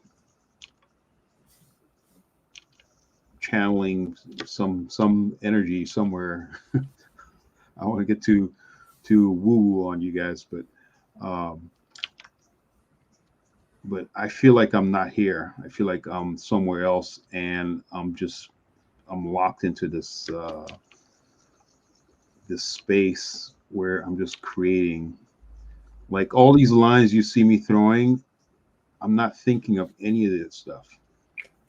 I'm just feeling it more than anything, and I'm just constantly erasing, constantly tweaking to get it right until it gets into that zone I'm looking for.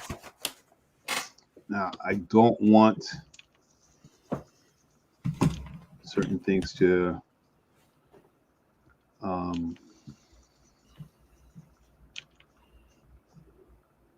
I don't want certain things to stand out too much. I don't want things to I don't want it to look too perfect because it has to fit a certain mold.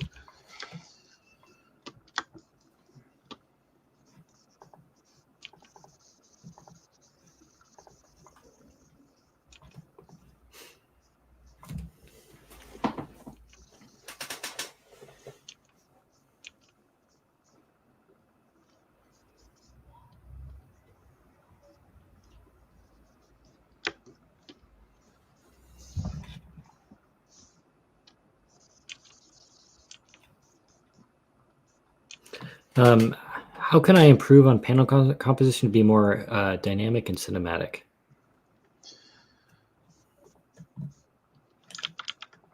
You want to fast gestural lines. That's, if you look at me right now, this entire time when I'm drawing this arm, I was not drawing an arm like this. I'm not trying to I'm not trying to make this back look like this and make her thigh look like that. I'm not doing that. This is a very good way of making it look stiff. So what I'm going to do is when you're sketching fast like this, but it's messy. Now I'm in the cleanup phase. I'm not going to slow down. I'm still going to move fast, but I'm going to go a little bit cleaner. And so how I clean up is I'm erasing, penciling, erasing, penciling. That's how I'm cleaning up. So I'm going to keep moving in that direction like this, but I'm still staying fast. Now those fast gestural lines, that's what creates dynamics. You're not going to get energy from drawing slow. You're only going to get it from going fast like this. So you have to go fast. Now, you notice I'm tweaking certain things. Like if you look at the actual model, her back doesn't indent and then come out this way. But I'm going to put a little bit more into it like this. This is an exaggeration right here, but I'm going to put a slight indentation into it and then bring out her buttocks a little bit more and then bring it out. You know, come back into this because there's a certain pattern you have to fit for comics. You can't, you know, you want to be able to hit a certain rhythm.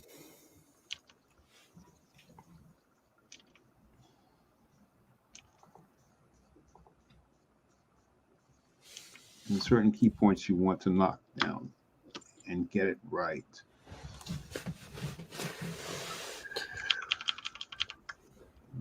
to these lines. I'm going to erase these lines eventually. I'm just trying to the sense of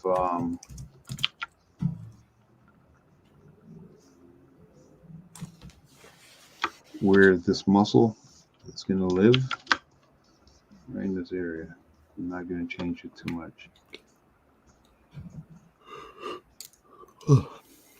Joe Getler asks, do you ever use different ways of drawing a figure when studying from life/photo versus when inventing figures? I have a hard time keeping my figures dynamic as reference when I draw.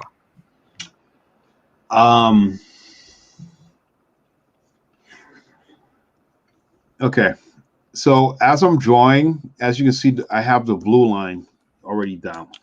Now the blue line at this point takes the place of drawing primitives, like a primitive shape like this. Okay.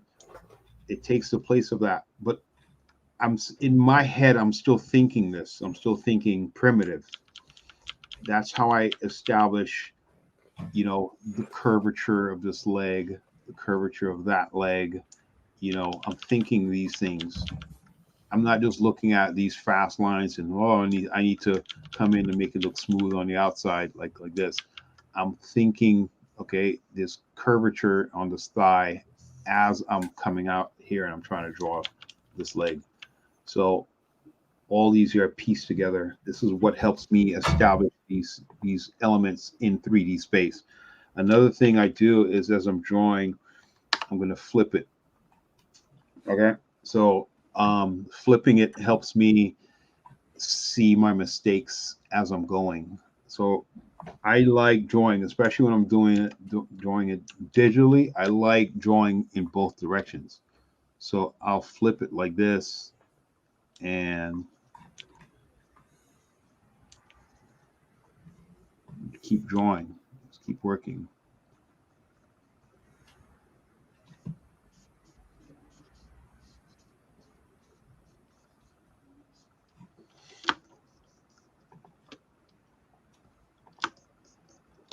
Another thing I like doing too is drawing on layers. Okay. So as I'm drawing this thigh here.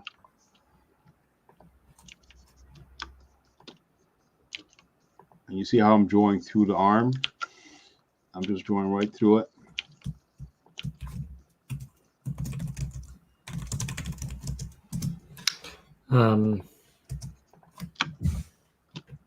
Will you guys do a comic crew camp in the near future in Los Angeles? Absolutely. We just finished one, and we're going to do another one coming up in a little bit. So we're going to announce all that later. Cool.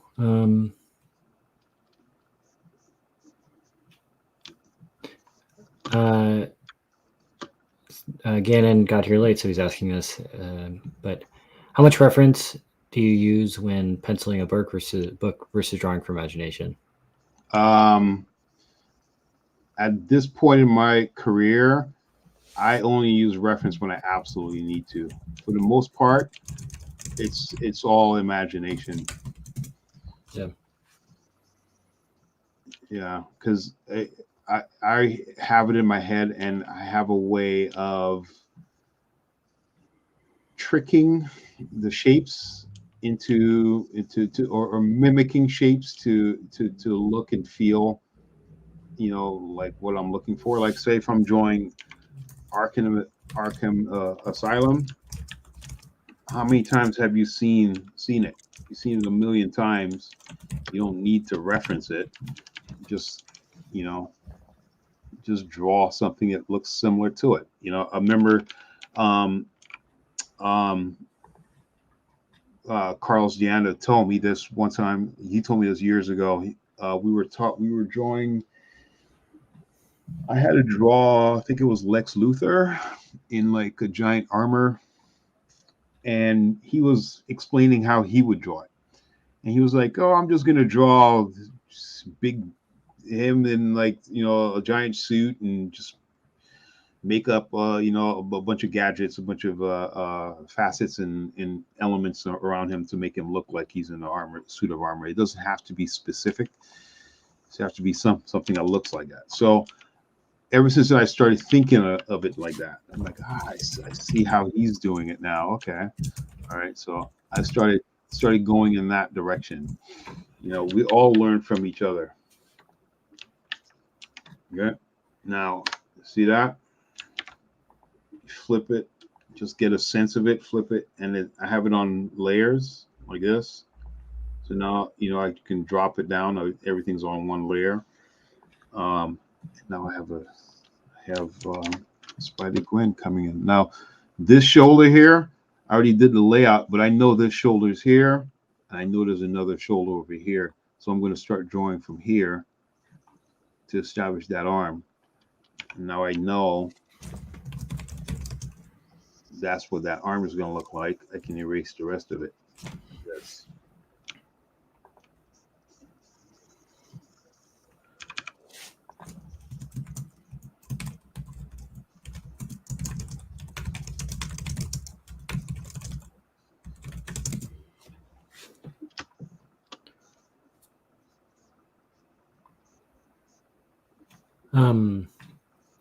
Marcus Newman asks, or Marcus Newsom says, I'd love to take the class, but what can I do if I can't afford it? You can find cheaper alternatives. You also have a bunch of free YouTube videos as well. Yeah, there's a bunch of free YouTube videos. There are classes here on Proko.com that's a lot cheaper than the in-person workshops. So you have options. There are options out there. If you're looking for more in-person,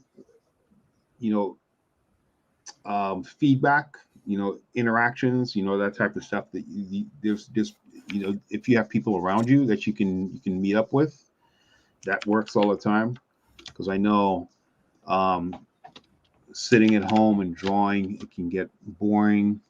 It can throw you off a little bit because you're like, you're not feeling creative or whatever it is. So you have to go find it. You have to go find that interaction that's available.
Somewhere in that range.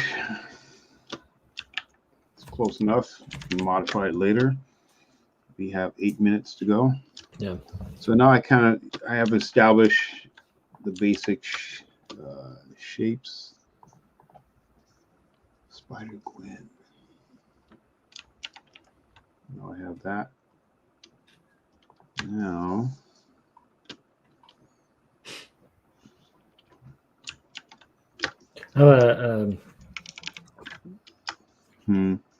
Wolf Knightley is asking about the erasure brush you're using. Is that from the same Lane Brown brush pack? I'm just switching between black and white. Honestly, this brush, it's just all I'm doing is I'm doing black, and I hit X, switch to white, and I'm Yeah. just doing that. That's all it is. Yeah.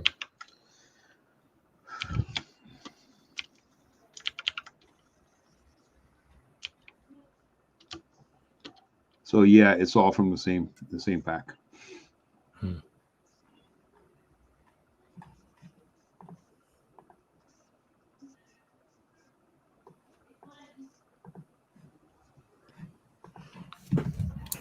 If you wanted to this week, if you wanted to turn this into a video, like like if you wanted to finish this off stream, we could potentially turn it into a rendering penciling video. Yeah, sure, we can do that. Yeah.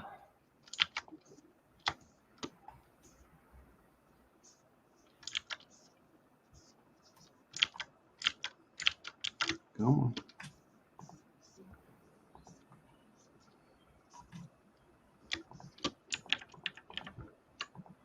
I'm getting in that range. See how I'm piecing it together, all from this one pose. This is amazing. I think my alerts are kicking in, which I told said do not disturb me. All right, here we go.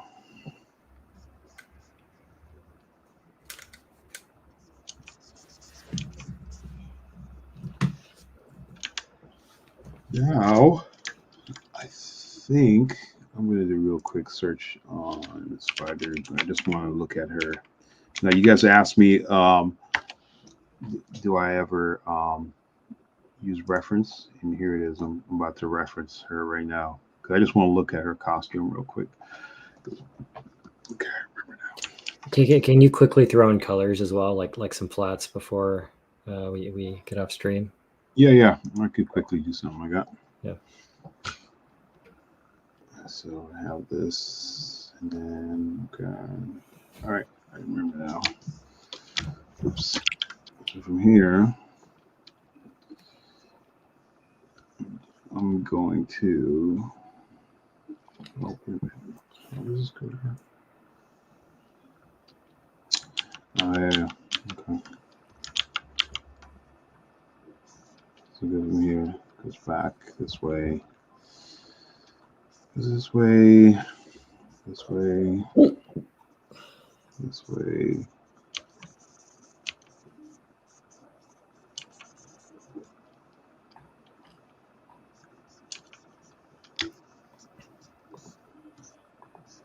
Now, with women, when you're drawing women, you don't want to put too much. You don't want to cross hash too much. You want to keep it somewhat smooth, somewhat simple.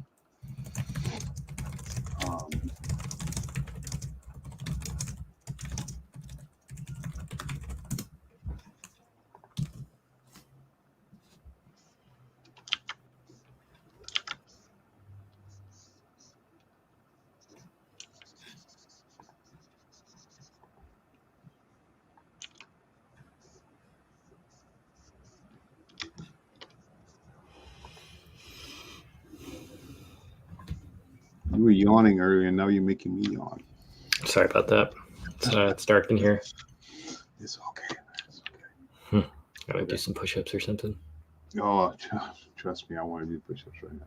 Yeah. Okay, so now I have this, right? So I'm going to. We have 3 minutes, so I'm going to just quickly do some shading, and then I'll do some real quick flats, so you can see. So now, what I'm going to do.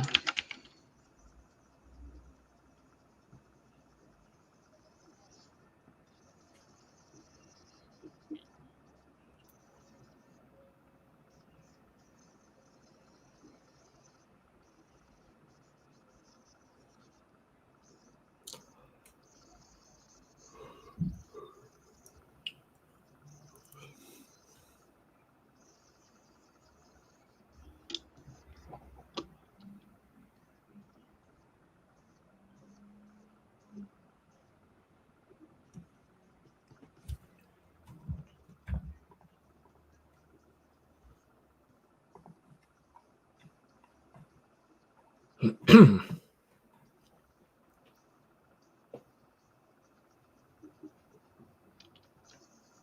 shade somewhere on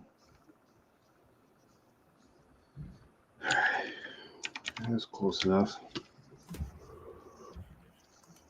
This, I'm just going to put this all in black over here. This is all going to be. Mighty R says, "What's up, Ryan?" Hello.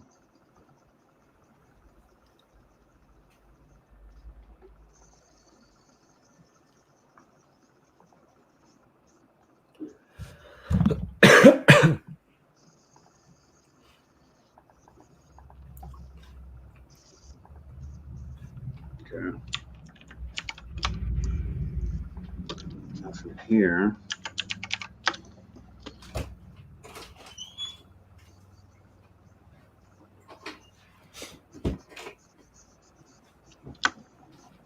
quickly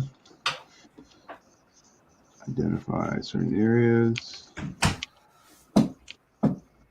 White, black, switching between white and black like that.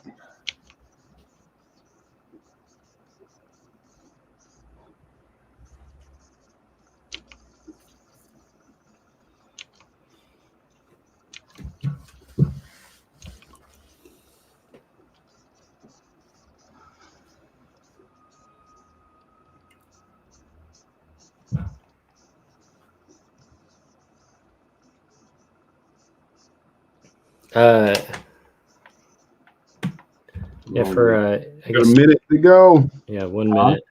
Yeah, I'm No, going I was- to start flatting. Go ahead. Yeah, I was going to say, for anybody interested in learning from Ryan, he has a course on Proko where he goes through the fundamentals of drawing, from primitives to advanced shapes to inking and stuff, and rendering and all that. There's assignments and all and stuff. And for anyone late, this is using the new Proko timer tool. It's like a timer for reference where you get to buy packs and easily, I guess, just have a timer to study from. We're still gonna go for a minute or two afterwards, but Yeah. So yeah. There's oh, I know why it's doing that. Okay. Multiply. There it is. Let's do this again. Oh, wait a minute. Oh, I know why it's doing that. I get it. Hold on. Grayscale. Bam. That should do it. What? Why is it still doing this? I guess I gotta mess with the tolerance. But yeah, so go back. That was the end of the 30-minute one, right? Yeah. Okay. So I'm just gonna quickly do this because it's not working and I don't have time to break it down.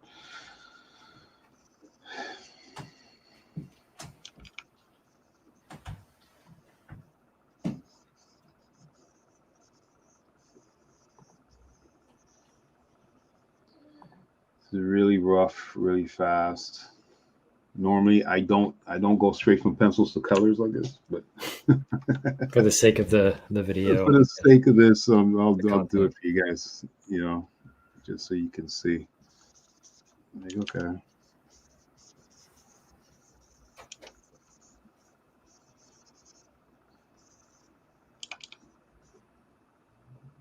Sake of that. And she has like these turquoise.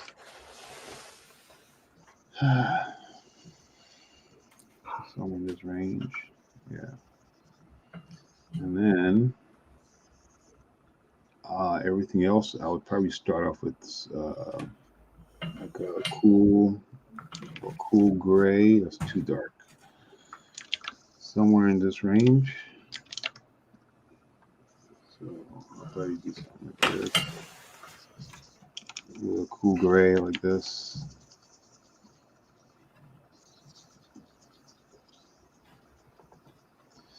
This is really fast. It's not perfect, obviously.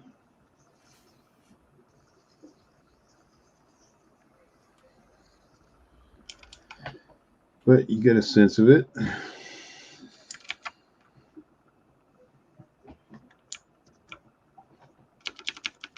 And she actually is on the outside right here. Really quick Spider Gwen. Nice. Now from here, after all the cleanup's done, then I would go in and do something like this. What I typically do is I'll keep everything in black, right? But I'll lower the opacity to about like maybe 50%. That way I can quickly go through and just establish all my shading, all my shadow areas. Let me go with this for now. So I'll quickly go in here and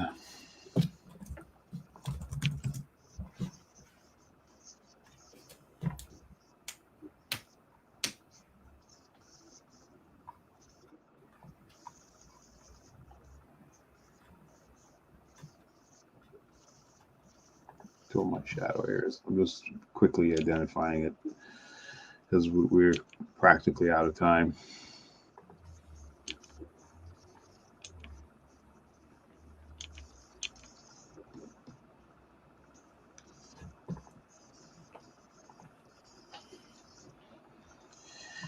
Something in this rough area.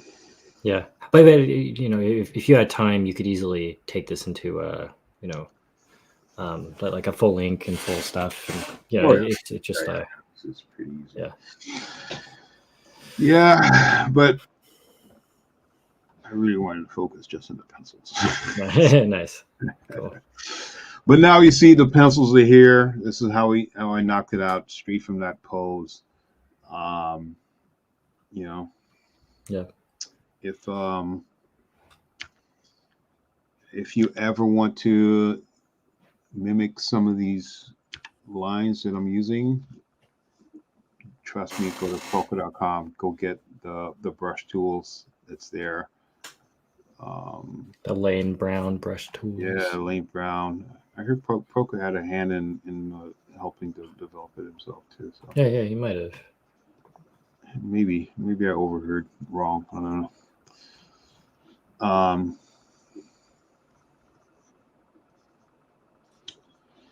But yeah, you can go ahead and play around with the background, whatever you're doing. You can add, all the details and everything. So this was 30 minutes. I wish I had another 30 minutes on this here. But anyway. Yeah. Well, I appreciate everyone hopping in. I guess, do you have any other closing thoughts, Ryan, before we hop out? Well, I think it's a really good idea what you said about finishing this off in another video. So yeah, sure. Yeah. So sick. We can finish this off, and I'll take it to full color too. And if you want to make a print of it or something as well, we could sell those prints if people are interested. But I have to. Yeah. I have to talk with Marvel about that one. Okay. Yeah. That makes sense. Yeah. But I am talking with them about it. So yeah. But we can make it happen. So. Yeah. Cool. Well, thanks, guys, and thanks everyone for watching. Do you want to end the stream on your side, or? Yes. So thank you guys for coming in, and I'll see you guys on the next one. And happy holidays. Don't forget to try out this new tool. This is amazing. Look at this. Look at all the poses you get out of this. You can play around with the session. You create new sessions. You can go through. Avoid this one here if you don't want it. That was a mistake on my end. Yeah. There were a couple others. It actually says right here, just be careful. If you're afraid of looking at the nude ones, just don't do that. But the images are here. You get some pretty good poses. You can, and as you can see, you can definitely convert them into comic book reference material. So look at this. This one on hands. It's amazing. You know, look at this. So you get to Yeah. get all these back muscles. Look at her forearm. You know, look at that. So he's carrying like, oh my god, it's amazing. So baller. Oh, look at this pose. This looks like, oh man, I could easily see this one as like a Harley or Poison Ivy. Oh man, look at this. This is the Deadpool right here. So many cool ones you can use. Yeah. For tons of different things. I might have to come back here. I think I'm going to use a couple of these for some prints myself. But yeah, so when you get a chance, just come on to Proko.com. Go check them out. Don't forget you can get some brushes. There is a code. Actually, if you look in the description, there's a code where you can get a discount on them. So so just go ahead and check out the description if you're watching on YouTube. If you're watching on Twitch, go over to YouTube and you should be able to see it. And you should be good to go. And you'll be able to get a bunch of these here at a discount price. Pretty cool. So don't forget to do that. Man, this just keeps going, man. Look at this. Yeah. I mean, it's an infinite amount of reference. So there's really no, I don't think there. I think it's probably one of the tools that most people would recommend. Oh, guys, but I feel like drawing. Who wants to stay on with another 2 hours with me? Let's do it. I think 2 hours is not enough. I could easily do another 6 easily. Yeah, too much stuff. Oh man, look at that! Look at that, the Gladiator pack. Wow, this is a good one. So a lot of people have problems drawing faces looking up. Look at it right here. Bam. Yeah. And you can and it's a light study too, so you can. Man, all right, yeah. I think I'm going to stop because I can keep going. Yeah. For a while. All right, so that's it for now. So so when you guys get a chance, please go check it out. You won't be disappointed. You can get some of these brush tools that I'm seeing, ones that I'm using on Proko.com. So it's a holiday sale. So have fun. Okay. Keep going every day. Hell yeah. Goodbye, guys. All right. See you guys. Cool. Let me know when you finish. That's it.